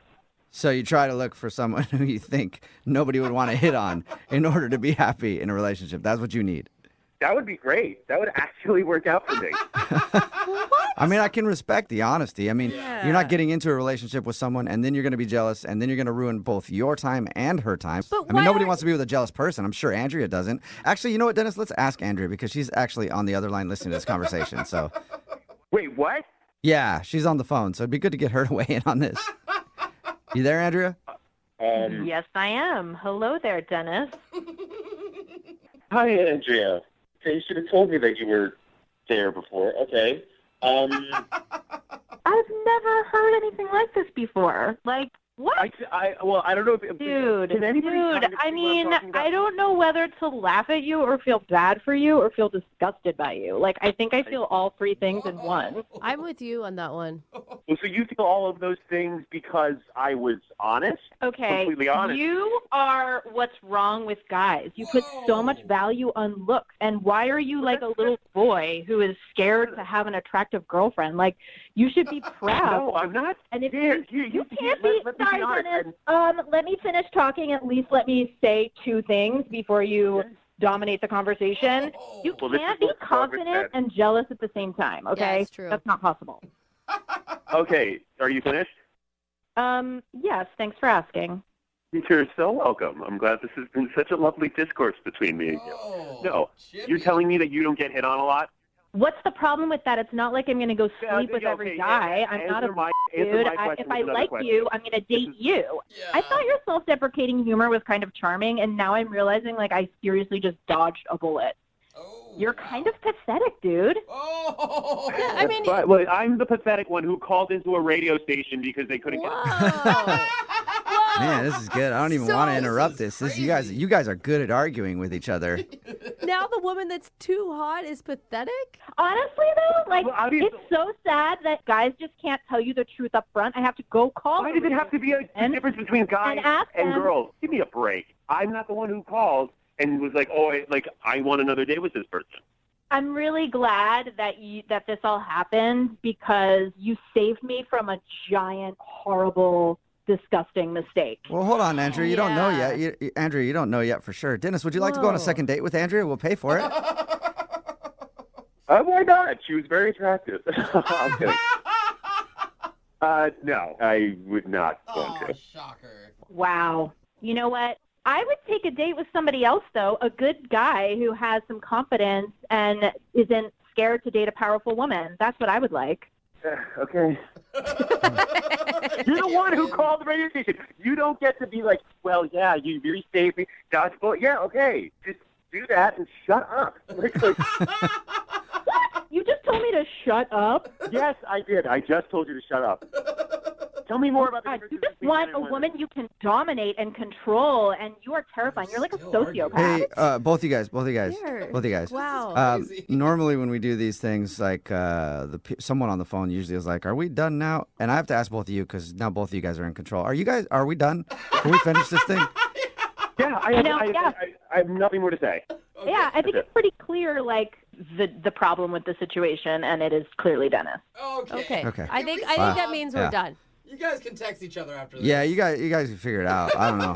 Lost control of this thing somehow, but you guys aren't going out again, right? I just want to be clear on that. Yeah.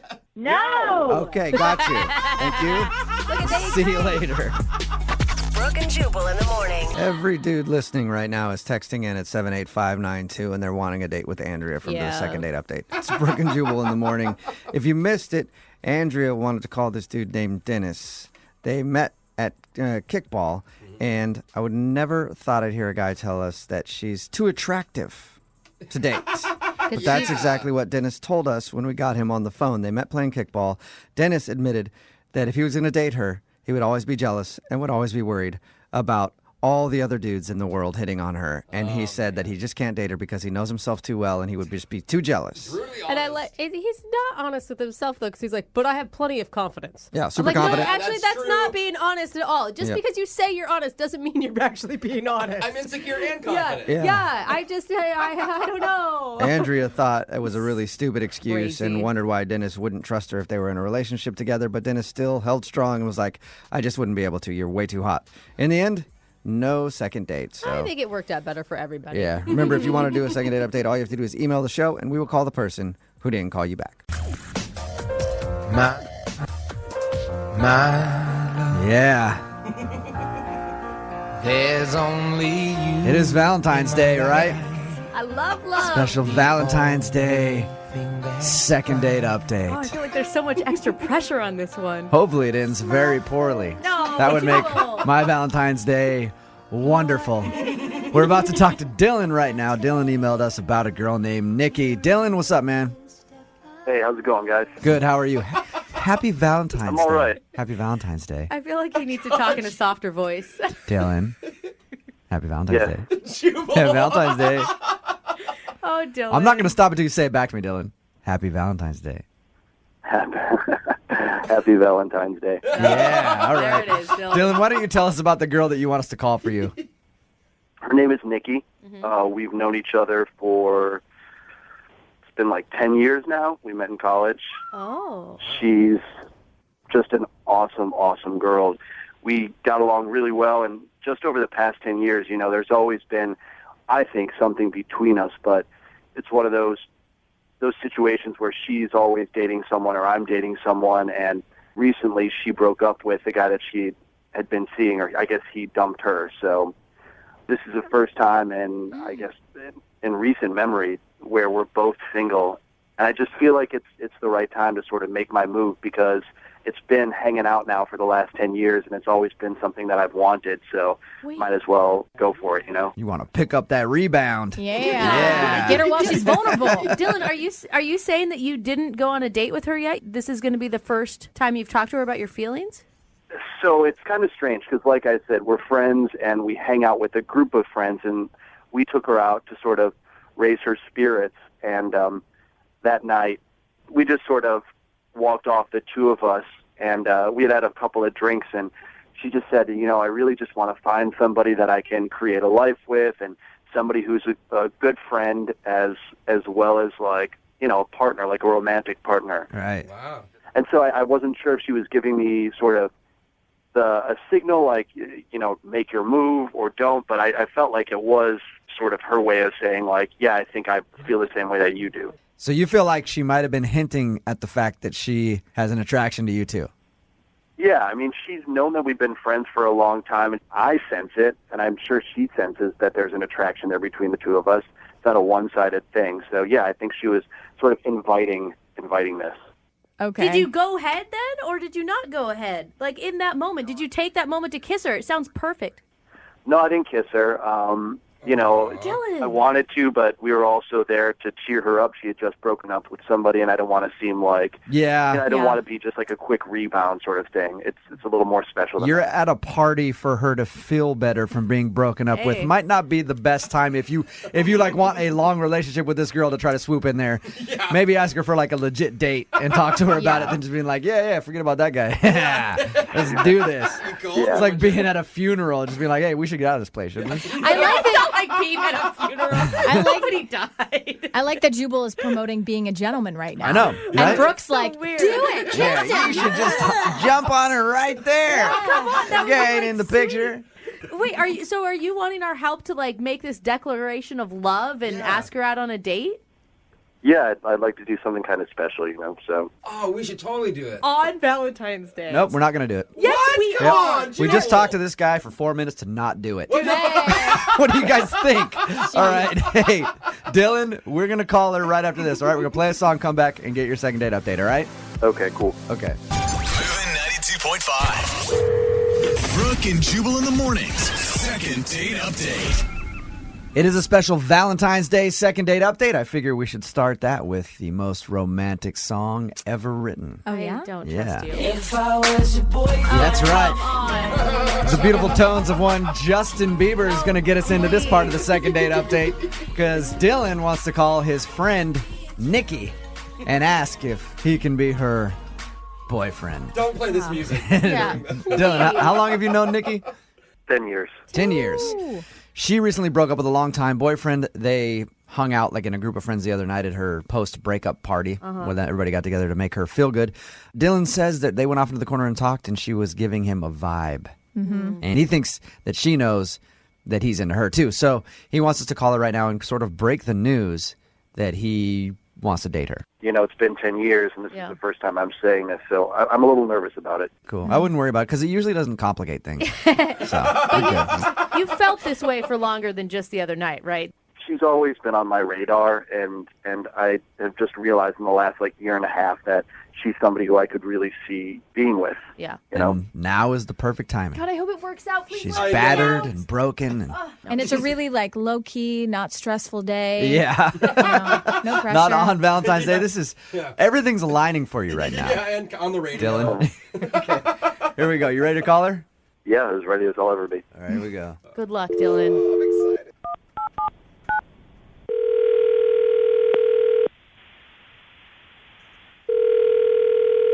Hello, Hi, can I speak to Nikki, please? this is Nikki. Nikki, happy Valentine's Day. Oh, that's creepy. This is Jubal from Brooke and Jubal in the morning on Moving 92.5. How are you? I'm fine. This is the radio. Yes. I'm calling because I wanted to talk to you for a second about a friend of yours named Dylan. You know Dylan, right? Yeah, of course. Well, Dylan has been a friend of yours for how long? Like 10 years? Yeah, 10 or 11 maybe. Yeah. All right. So you guys have been friends for a long time.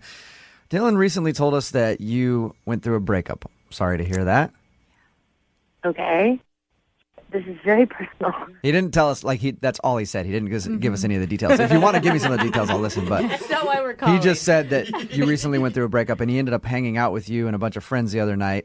And he said that when you guys were out the other night talking, you were saying how you wanted a boyfriend who was also a good friend and everything else. And he felt like you were giving him signals like you might be interested too. So Dylan wanted us to call you and ask if you would be interested in going out with him.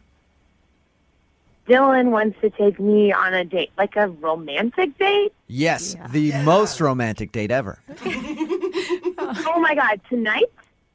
I don't know when. He just said he wants to take out, but tonight would be perfect. It is Valentine's Day. Oh my God. What do you think of Dylan? He's a great guy.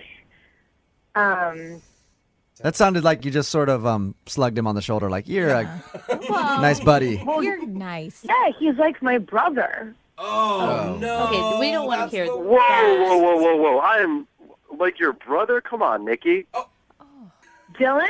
Yeah, Nikki, that's Dylan. He was on the other line listening. Sorry about that. Oh my God. I'm a little confused because the other night when we were sitting outside and you were talking about you want to date somebody who's a friend, maybe I'm completely wrong, but Nikki, I think you were giving me all the signals to say, go for it. At least that's what it seemed like to me. I am so sorry. That is not what I was intending for it to be, at all. So you literally think of Dylan as a brother and not in sexual way or any sort of attractive way at all? No, not at all. And furthermore, I would feel a little bit uncomfortable dating two people at the same time. What? You're dating somebody? You just broke up with somebody. Hey, she's gonna rebound. Don't mess with her. All right. Well, Who are you dating? no, I mean, not seriously, obviously, but Scott just asked me out. Our buddy Scott. Another Are friend? you kidding me? Are you serious? When did he ask Yeah. you out? Yesterday. What a mother... Dylan, is Scott a good friend of yours? I told Scott that I was going to ask you out. This is unreal to me. I confided in him. I told him how I felt about you, and this is what he does. He goes out and asks you out. Oh, this is not how I wanted Valentine's I have no idea. He be totally honest, had some stuff to say about you, too. Like, I don't know what you guys have going on between you, but Nikki, clearly you guys need to have this discussion, maybe not on the radio. Nikki, you're like that hot girl in the group of friends that every single dude wants to date, right? Oh, yeah, maybe. That'd be great. Okay. That's okay. I haven't been single in a long time. This is all very new for me. So you're like hanging out with your friends. It's like sharks in a feeding frenzy. Wait, So Dylan, you talked to Scott and told him that you wanted to ask Nikki out, and he was like, "Oh yeah, you should go for it." Yeah, he was like, cool, bro. That sounds like, and he even said, he's like, you guys, it seems like there's something there. Like, he recognized it as well. Dude, that's breaking bro code. Like, Nikki, I think you're really awesome, and it's just a little messed up that you would go out with this guy who's talking trash about somebody else, you know? Like, is that really who you want to date? I know what I just said, but he wasn't being, like, crazy mean. He was just, like, you know, we were just talking about everybody. Like, you know, I've been spending a lot of time with my friends, and it's been really comforting right now, and it wasn't yeah, but like... now knowing that I confided in him, and then he goes and backstabs me, like, just think about, look, if you don't have feelings for me, like, granted, that doesn't make me feel great, of course, but think about who you're dating now with this guy. Like, that's just not the road you want to go down. You're doing the exact same thing to him. Also, how did I get in the middle of this all of a sudden? That is not what I You did it because Dylan was smart enough to call us. Yeah. Thanks, Dylan. Hey, Nikki, would love to offer you a date with Dylan, though. We'll pay for it. You're not seriously dating his buddy, Scott, who, frankly, did go behind his back and ask you out. You should think about that. So why don't you go out with Dylan instead? We'll pay for it. I don't want to be rude, but would you pay for the date with Scott instead? Oh, dude, you really did not serious. just say that, Nikki. Oh, I mean, my I understood where you were coming from. I until don't then. I don't know Scott, but he sounds like a go-getter, so maybe. It just sounds like he must be really hot. Yeah, is Scott hot, Nikki? Yeah, he's not bad. He's, yeah. Yeah. He's hotter than Dylan. That's what Nikki's saying. Dylan, do you have anything else to say to Nikki? Oh my gosh. You know, I guess it changes the way that I sort of see you, and I wish that wasn't the case, but it does, so. Whoa, no. We've been together through everything. You can't end our friendship over this. You want to still stay friends, Nikki, after all this? Yeah.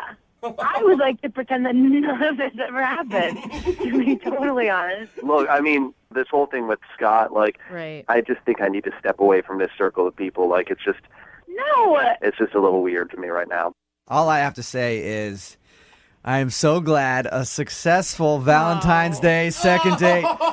Love is grand. Not only a relationship ruined in the romantic sense, but also a friendship gone. No! God, I love Valentine's What Day. have we done?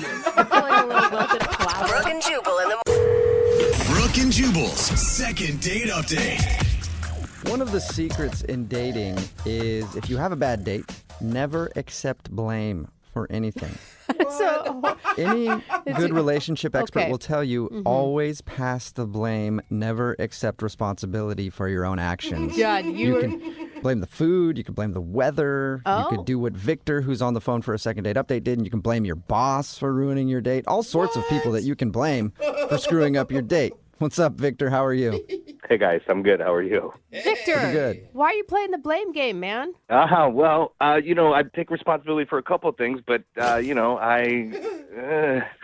feel like I did everything right as much as I could have given the circumstances. Really? Tell us before you get into your actual date. Tell us about the girl you want to call today. What's her name? Her name's Zoe. Zoe. All right. And where did you meet Zoe? We met through a friend of a friend. Okay, that's exciting. How did you feel when you first saw her? I mean, she was super cute. Just kind of radiated a little bit. I was pretty impressed.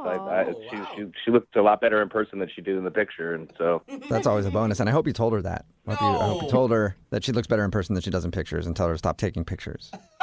I couldn't tell her that. I didn't tell her that. I just, after a few seconds of meeting her, I had to actually excuse myself.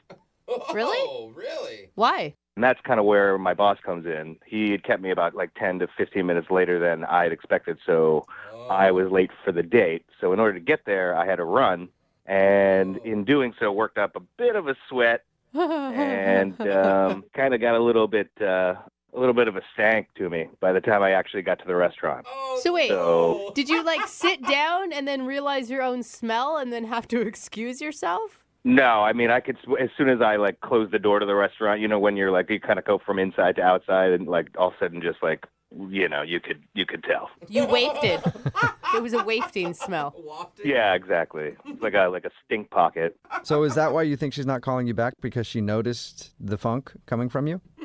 I don't know that she noticed the funk. I went over to the table and just said, "Hey, I'm here. I'm sorry. I just got to go run and hit the bathroom real quick." And when I did, all I had on me was a little bit of cologne, like a little sampler. Mm-hmm. So I just kind of doused myself in it, just to kind of at least mask the smell. I know, but it was all I could do. Great idea. Using cologne to cover up body odor never goes wrong. Everyone knows that is the worst possible move. Obviously, you take a sink shower at the bathroom. That's what you should have done. You got towels there. You just get it wet. You get your armpits drenched down. You take care of business. You should have been with me. There's no real handbook on this. I didn't know that. Well, I am an expert on body odor, so... Yeah. You have come to the foremost expert in the world on body odor, Brooke. So you didn't do that. You doused yourself in cologne. Do you think she noticed? Well, I was hoping she wouldn't. But when we got the appetizer, she definitely called the waiter back over and was like, "I think there's something very pungent about this," as in not in a good way. She thought it was the food. Well, she thought I definitely steered her in that direction as well. I encouraged that a little bit. What's the expiration date on these cheese sticks? Because it smells like they've turned a bit. Yeah, I mean, I had no idea what to do, so I kind of demanded that the waiter just take the appetizer away. And Oh my gosh, that's so awkward. yeah, no, it was awkward. But I'm not going to be, the guy that's like, "Yeah, no, it's me. It's my stinky armpits. Don't worry about it." So, but she had to have noticed when they took the appetizer away that the smell stayed. I don't know that she did it. Maybe she just kind of, how you just get used to things after a while. Maybe that's where it went. Because actually, from there on out, our conversation was great. It kind of hit on all the right notes, about family, career, 5-year goals. I mean, it really got kind of deep. Whoa. So I don't know. You had a good conversation despite being late and then smelling like poo. Yeah, pretty much. So don't tell me that you gave her a hug at the end of the night. Actually, I did. Oh! That is a terrible idea. Oh, no. Yeah, why? Well, it was kind of like a surprise hug, though. I mean, she was like leaving the restaurant, and I kind of just came up behind her and just quickly just wrapped my arms around her. Ew. That sounds Surprise! No. worse than hugging her with body odor. So now you got a creepy, stinky hug is what she Yeah. got. From behind. Yeah, I mean, I know it wasn't perfect by any means, but it was just kind of a little show of affection and kind of say, I had a great time. Thanks. Okay. Yeah. Use your words next time would be my advice. Well, I'm trying to use my words now, but she's not answering my phone calls, and hopefully you guys can help me out with that. Yeah, that is not shocking news to me at all. Yeah. Victor. It sounds like she was really impressed by you. No, I know. Listen, I really like this girl. She's like one of the most normal people I've gone out with in a long time. And those two things, it's funny and stuff, but it's like, look, I can always be on time. I can always take a shower. Those things I can change. I just need a redo here. I really do. Okay. Okay, well, we'll try to get you your redo. We'll play a song, come back, and then call her and get your second date update, all right? Thanks, guys. Yeah. Okay, hang on. Moving 92.5. Brooke and Jubal in the mornings. Second date update. If you're just joining us for today's second date update, Victor is on the phone, and today he wants to call a woman named Zoe. And I'm surprised he's not getting a call back because they played the most fun first date game ever. Where's that smell coming from? It's always a fun game to play on a first date. And unfortunately for Victor, that smell was coming from him because he showed up late. He had to actually run there, and by the time he got there, he had body odor, so he excused himself to the bathroom, put on a bunch of cologne, and smelled pungent. He blamed the smell on the appetizer, but I don't know if his date bought it. All right, Victor, you ready to call Zoe and see if it was your funky armpits that did you in? Yeah, I'm all set. And can you promise when you take her out again, no from behind surprise hugs? Nobody wants that. It was an awkward moment. Yeah. Forgot to add that along with the smell, when they were walking out of the restaurant, Victor just grabbed her from behind and gave her a hug. And I'm assuming that was not only creepy, but also very smelly, and she realized it wasn't coming from the appetizer. Yeah, well, he didn't try to throw her in the trunk of his car, so she was probably good with it. She's lucky we didn't go to dessert, because that's probably what I would have done. You're sick, Victor. Well, the way this date went for you, it wouldn't surprise me at all. All right. I'm going to dial her phone number right now, see if we can get her on the phone, and find out why she's not calling you back, okay? I really appreciate it, man. Thank you. Thank you. Yep. All right, no problem. Here we go.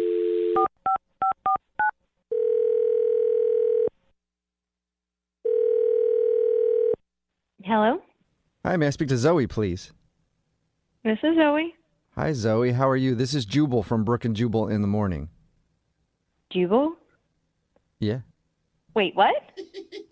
Do you know Jubal or do you not know Jubal? I've heard of... Wait, where are you guys from?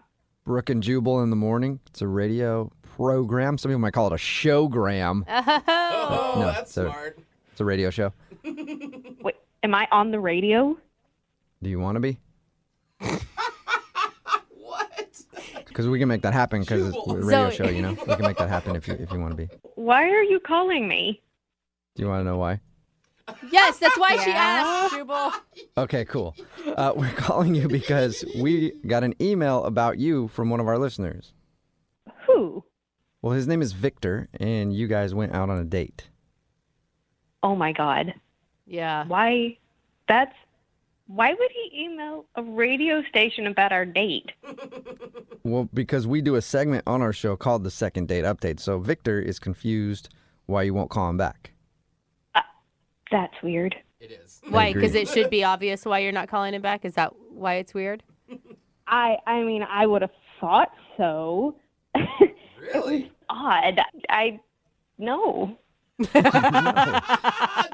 You know, Zoe, from Victor's description of the date, he also knows it was kind of weird, but he really liked you and would like a shot at a do-over, but he says he can't get a hold of you. I mean, what's the reason that you don't want to call him back?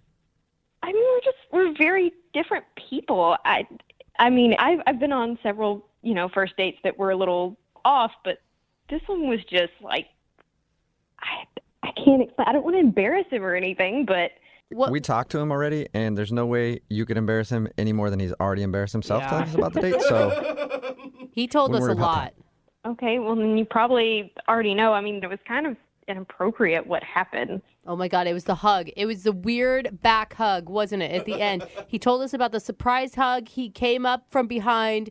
I would have punched him. Awkward. It was awkward, but he didn't seem harmful, so no, I didn't punch him or anything. But that wasn't even the weird part, honestly, not the weirdest part of the date. Are you talking about him showing up late and smelling like a used gym towel?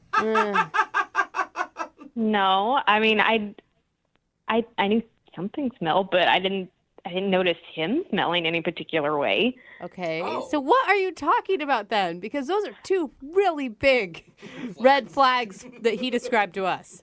Okay, so the conversation, it got pretty in-depth, which is kind of nice on a first date, but I don't know if he was doing it on purpose, but he just got a little too personal with some of his questions. Like what? Okay, so we talked about goals in life, which I think is pretty important. And he's very much a numbers guy. And he said he wanted to retire early. Mm-hmm. And he asked me, had I ever thought about it? When did I plan to retire? And I said, well, I haven't. I mean, I'm like in my mid-20s. It's just not something I've really thought about. Mm-hmm. And he gets kind of focused at this point and takes out his laptop at the restaurant to start to see when I can retire. Wait, what? He's like analyzing her financial situation? Yes. He's like asking me, like, what do I do for a job and how much money do I make? Do I have a 401k and savings and all this? Wow. Wow, that's And a little... It was a little creepy to me. I didn't want to tell him. All of that's kind of personal. And I said, well, I don't really know. And he said, well, just guesstimate.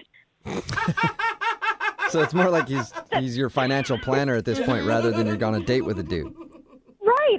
I'm trying to think about, do I want to, like, give you a kiss at the end of the night? Not when do I want to retire? All right. And it got really weird because he asked if my parents were rich. And he said, well, what is their estimated date of death, do you think? Oh, no way. Oh, my God. It'd be Hey, more you know, Zoe, concerning if we're- you had a date. When we talked to him, he told us that you guys had some really deep conversations. Oh my gosh. Really deep, like too deep.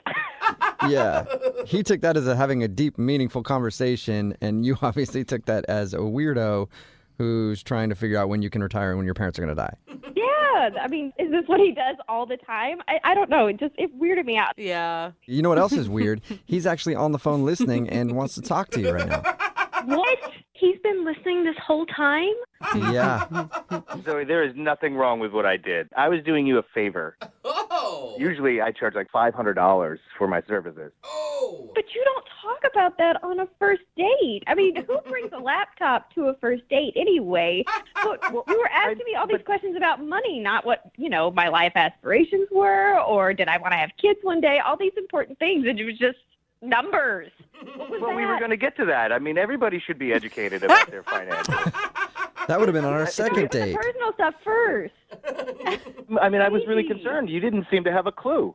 What? It really wasn't what I was worried about at the time. You can't just go and call her clueless right now. I mean, Well, listen, she had no idea. She had no clue when she wanted to retire. How to retire. What kind of payments to be making in the meantime. How to set herself up. I mean, it was atrocious. maybe she just didn't want to discuss it with you, basically a total stranger. Yeah. On a first date.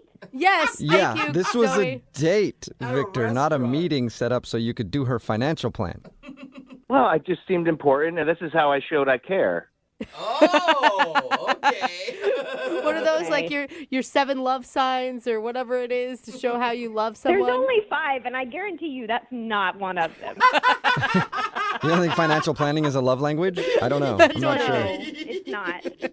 And why would you ever even ask me when I thought my parents would die? You didn't even ask their names. It's not appropriate. Because I didn't mean that I wanted to know when they were going to. Well, I mean, I did want to know when they were going to die, but not for the creepy reason. It's just that the average men die at 84.7 and women are at 87.3. And I thought that I could calculate, therefore, how, when, and if you're going to get an inheritance, given the fact that that would be roughly around the time that they may pass. And I could factor it into your retirement plan. I'd rather think about them living to like 120. I love my parents. But not to mention, if you're the oldest daughter, statistically, you're going to be the ones financially responsible for taking care of them in their old age. Yeah, I hadn't gotten to that yet. I'm very aware. That's a very important factor. But she kept blocking me on the inheritance aspect of it, so I couldn't get that far. Oh, well, that's terrible. She's an inheritance blocker. This is so ridiculous. Why are we even talking about this? Well, because, Zoe, I think you need to hear the hard truth, and that's that you have got to get yourself set up for a good future, you know? Absolutely. Absolutely, Victor. Victor, you were the one that called us and you wanted a second chance. What happened to that? Like, she told you what was wrong. Why aren't you apologizing instead of just attacking her further? I'm not trying to attack her. Look, I mean, this is very important. You know, I mean, it's your financial well-being in the long term. If we're talking about a relationship, it's long term. Come on, where's your head? It's a first date. But shouldn't you know whether you're compatible with the person before you even start to care about the finances? Yes. I ran the numbers. I'm compatible with her. And I believe you did the research, Victor. I do. You know what I mean? I guess I'm just more of a planner than you guys are, you know? I don't know. I'm trying to plan a second date for you, though. Zoe, would you like to go on another date with Victor? We will pay for it. You know, as tempting as it is, no. Yeah. I mean, no offense. I don't think we're going to be that compatible because you're going to want to talk numbers, and I'm not. So thank you very much, but no. Zoe, thank you for your time. Sorry it didn't work out for you. It's fine. I don't want to go out with them again anyway. Yeah. And Victor, I'm sorry that didn't work out with Zoe, but, you know, if you have time to get dinner soon, I could probably use your help with a few things. You've got my number. Brooke and Jubal in the morning. Brooke and Jubal's second date update. You know, whenever a relationship ends, I always feel the most sorry for the woman. Why? Well, because they might be sad about the breakup or whatever, but I know what they're about to go through. They're about to get inundated with dudes trying to pick up the rebound. Oh, yes. Yeah. Totally. And looks like that's what we've got on the phone today. Patrick emailed us, and he just found out that a girl that he likes recently broke off her engagement, and now he's ready to pounce. What? Okay, engagement. That's like a serious thing. That's not just she broke up with her boyfriend. What's up, Patrick? Hey, how we doing? And whatever opens the door, I will take with this girl. Okay. So there's a door open. How do you plan on jamming your way in there? Gross. That is so gross. Oh, God. That's a bad way to say it, I guess. Yeah. Oh, God. Patrick. Well, let's just ask about the girl first. What's her name? Her name's April. And April? Have you known April for a while? Yeah, we went to high school together, and she has always been the one that got away from me. And it just floats in my mind every so often, you know? Did you guys have a relationship in high school then? We came close. We went on a date, and then immediately got awkward right afterwards. We were good friends, and then it was done. Okay. What was the date awkward or? Well, the date didn't have to be awkward, but I couldn't get it together. I was so nervous. Oh, no. Oh. But here's what we did. I knew that my dad was going to be able to prepare the best meal in the city, and I really wanted to impress her. So he actually made a menu in advance. I invited her over. I gave April the menu a week before, and she was looking forward to it all week. Okay, so she knew that your dad was involved with this date leading up to it. Yeah, she did. I'm close with my parents. She'd met him before. You know, we were friends. Okay. So this was in high school, right? Correct, yeah. Okay. And so you invited her over to your family's house for dinner. That's correct. Okay, Yeah. cool. Sorry, it was a little. I was trying to figure out if your dad had a restaurant or something. Okay, so you invited her over to your family's house for dinner, and that was the date that you went on. Exactly. That was the beginning of this evening that I had kind of like planned for us. Okay. So she came over, and dinner went fantastic. It was so good. It was just the two of us. You know, my parents like left us alone and did the whole just being a chef and wait staff kind of part. That's really cute. That's cool. I know. It was adorable. And then afterwards, of course, I was like, I'm going to take her out to a movie. Okay. So we go out, and we're actually going to go see Night at the Museum, if you remember that old film. Ben Stiller. Oh, that's a Ben Stiller film. Yeah. That's right. It was really cool. I find out halfway through that she actually has already seen the movie. Oh. I was like, oh, you know, okay. Sorry, I'm wasting your time. I'm not really sure what to do with this. And oh my God, she was like, no. I'm having fun. This is wonderful. She's the only person in the country that saw Night at the Museum twice. Quite possibly. And she started throwing up signs left and right that she wanted to escalate something. She just wanted something. She had her arms around my torso. She was holding my hand when she got the chance. And I was so nervous. I froze up. I didn't know how to handle it. I'd had such a crush on her for so long. Aww. Couldn't make the move. Sweet, awkward Patrick. Yeah, so awkward. And afterwards, I drive her back to her place, and we're standing outside of her front door. And she's looking at me. And I know what she's wanting to do. Yeah. And I just couldn't do it. Oh, no, Patrick. You didn't kiss her? I couldn't kiss her. I couldn't do it. And she looked at me. I mean, time passed. It was awkward. She just hugs me and says, I'll see you later, and walks inside. Oh, my God. So no wonder you got friend zoned. You friend zoned You yourself. did it to yourself, yeah. I really did. I crushed my own dreams. So wait, how long ago was this? This was 10 years ago. Oh my gosh, and you're still that worked up about it. It stays in your mind, you know? It's like the thing that never happened that you always wanted it to be. So have you guys been talking over the last 10 years, or are you just stalking her on Facebook, and that's how you know she broke off her engagement? I haven't kept up with her too much, honestly, over the last 10 years. She kind of stayed in the hometown, and I moved out, but a friend of mine recently actually told me about it and said, hey, do you remember this girl? And said you should try to reconnect with her. And I don't even know if she remembers me, but She probably remembers you. She probably remembers you as the dude who wouldn't make a move. Yeah. Well, the timid young man, yes. Yeah. Oh. All right. So you know that her engagement was called off, and now you want to just call her up and ask her out. Totally. And so you think it's going to be cute that we do it in a second date update? Yeah, I mean, you guys are going to talk with her first, so if she doesn't remember me, I can bail. I can just hang out and let it go. That's true. So we're your security blanket is what we are, Patrick. You're still scared. How did you get her phone number anyway? People hold on to the same phone number from high school. I know I still have the same one. Yeah, that's true. Hers is still the same, yeah. I got lucky on that. You know it's still the same? Yeah, my buddy confirmed it. He pulled it up in his phone. It's the same number. Okay. Okay. Well, we'll play a song and then come back and call her and see if she remembers you and then see if we can get you a date. I really hope this works. I actually do too. Yeah, me too. Do you? No, not Okay. really. I really don't care. I just want to do the second part of the second date update. All So right. hang on, okay? Okay. Hang on. Moving 92.5. Brooke and Jubal in the mornings. Second date update. Everybody has the one that got away. I know for me, I dated this girl named Michelle in high school. We went on one date. Really? All the signs were there. Yeah. I put my hand on her leg while we were watching the movie, everything. Wow, I never made a yeah. move, never kissed her. I got friend zoned, didn't talk to her after, and I'll always remember her. Are you serious? That's so romantic. Yeah, it wasn't so much about the romance. Her dad was an exec at Paramount, and I thought maybe if we had a long relationship, I could somehow get into the movie industry. So that's what it was about for me. But then Well, again, my first love is my career. And So. you settled for radio. And then Screwed your career. settled for radio, and now I'm at the bottom of the barrel. God, you could have been Matthew McConaughey. If I only would have kissed that girl. Yeah, idiot. man. And Patrick is going through the same kind of thing right now. He's on the phone for a second date update. He went out with a girl named April in high school. He was too scared to make a move. Fast forward 10 years later, he just found out that she ended her engagement, and he got her phone number and wants to call her and see if he can get another shot at love. All right, Patrick, you ready? I am so ready. Okay, and you heard through the grapevine that she ended her engagement. I didn't even ask. How long ago was that?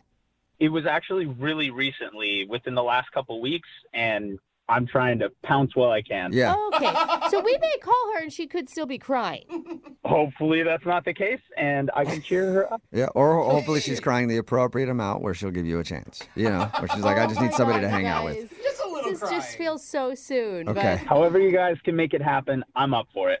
All right. All right. Well, dialing her phone number right now. Here we go.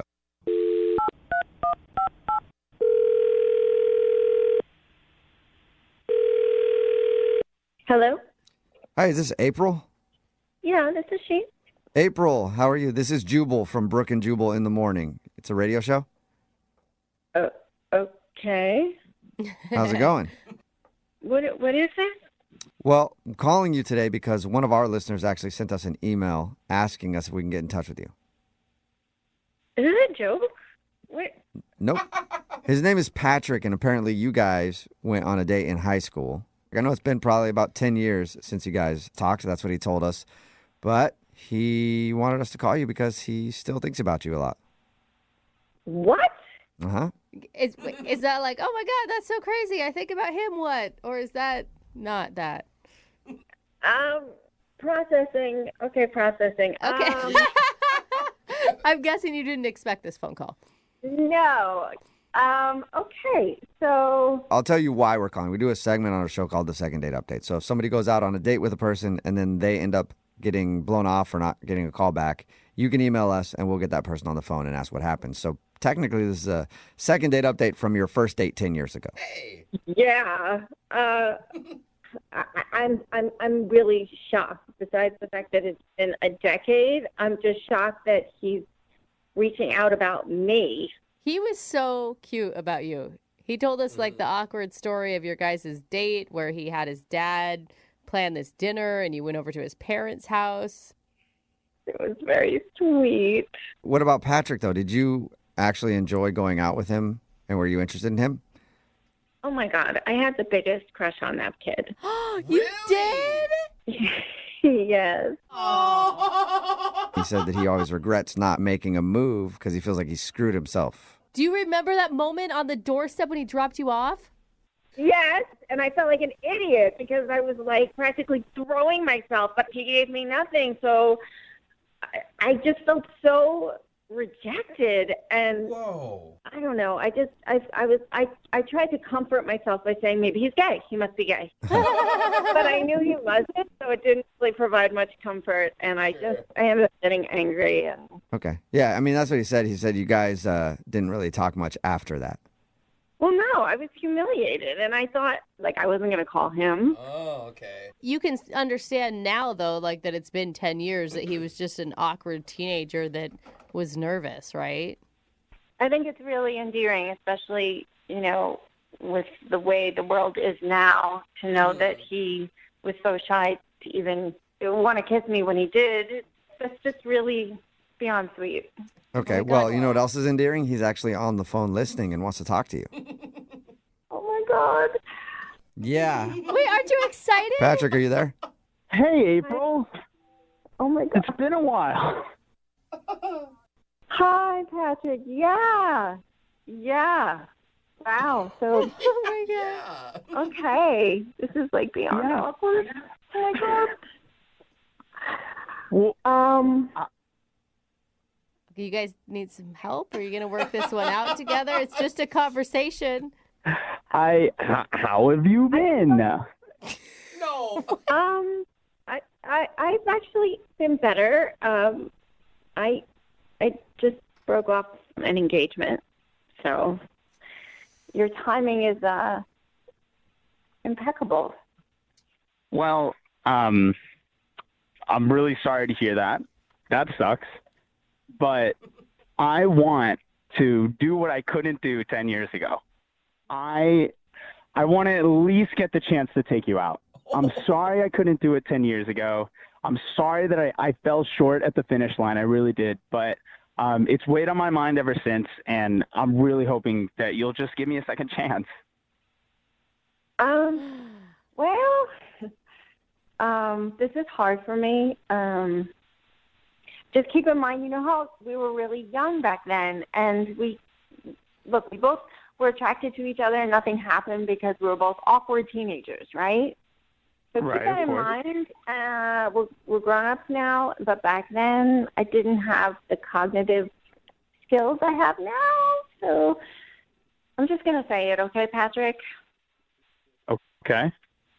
I was feeling so rejected by you and so angry. There was that big party that Rob had. You know, Rob was always having those big high school parties. Yeah. Remember? Okay, so I went and I made out with your brother. What? Whoa! You made out with who? Your brother, Thomas. I was drunk. I was stupid. I was mad at you for not kissing me. Oh. So you went and kissed a lookalike? Brother? That's messed up. You know, we were teenagers. It was a crowded house, and it was nothing serious, but, you know, it was definitely a makeout session. And I thought it would make me feel better, and it made me feel worse. I'm so glad I have all the details. I'm stoked about that. Thank you. Wait, what Are you upset? Rob? Of course I'm upset. That's really weird. I'm finding out about this at the same time that a lot of people are. But it was like 10 years ago. I mean... I can't believe he never told me, and I definitely can't believe you never told me. I was very immature. It was 10 years ago. Yeah. Second, when you're drunk, especially for the first time, I had no idea how low your inhibitions can go. April, sorry, I'm still trying to get over my shock about this. It's just kind of weird. Like, it feels like losing out all over again. It's kind of a double whammy over here. Well, yeah, but we were all kids, and I mean, it's not like I made out with your dad when he made dinner for us. Did you consider making out with my dad? Valid question, Patrick. Yeah, why are you bringing that up? No, I mean, he was old, but he was like a hot old. Why would you? That's insane. That's my point, Patrick. You're missing the point.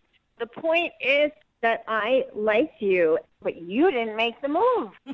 So I had to make the move. And unfortunately, whatever, it was with your brother. Okay. Well, April, would you like to go out with Patrick again on a second date and see if maybe he can make a move then? Oh, man. I'm open to it because a lot of time has passed. I just feel better having told him everything because it's been weighing on me. So with that, I'm open to possibility with him. Okay. Oh, that's Okay, you hear that, awesome. Patrick? I hear it. I feel like I'd be thinking about my brother the entire time. Is that a good thing or a bad thing for you? Valid question, Jubal. No, it's a bad thing. It's a bad thing. Okay. All right.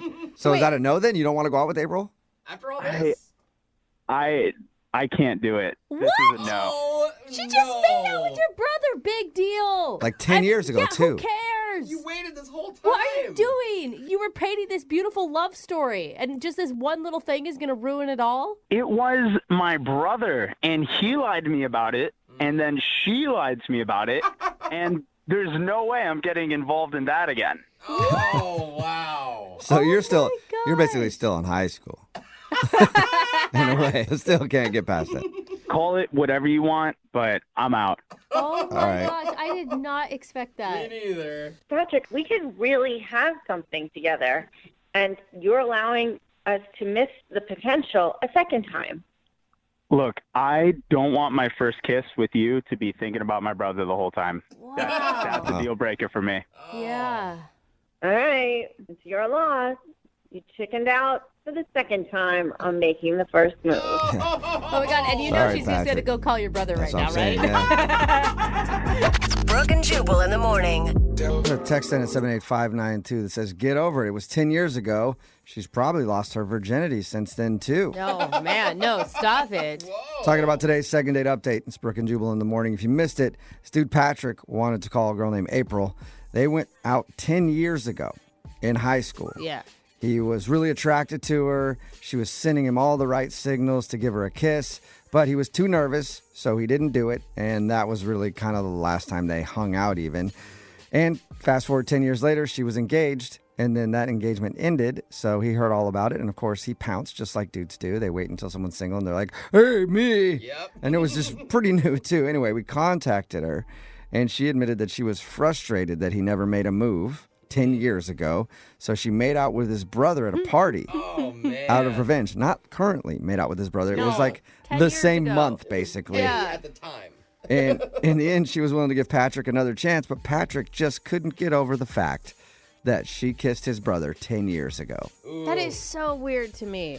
I mean, this guy, he gets hung up on things. I mean, I think she dodged a bullet, dude. I could live with a kiss, like if, somebody That's all they kissed my did brother, was they made but out. doing more, maybe not. But that didn't happen. That's not even on the table. That's what I'm saying. So I get why he's upset, but not, And it was 10 years ago. not who upset enough to cares? not see her again. Well, hopefully in he's never high talking to his school. brother again either. Yeah, that's a good point. Remember- Destroy the family. Absolutely. If you Turn wa- your back. If you want to do a second date update, all you have to do is email the show, and we will call the person who didn't call you back.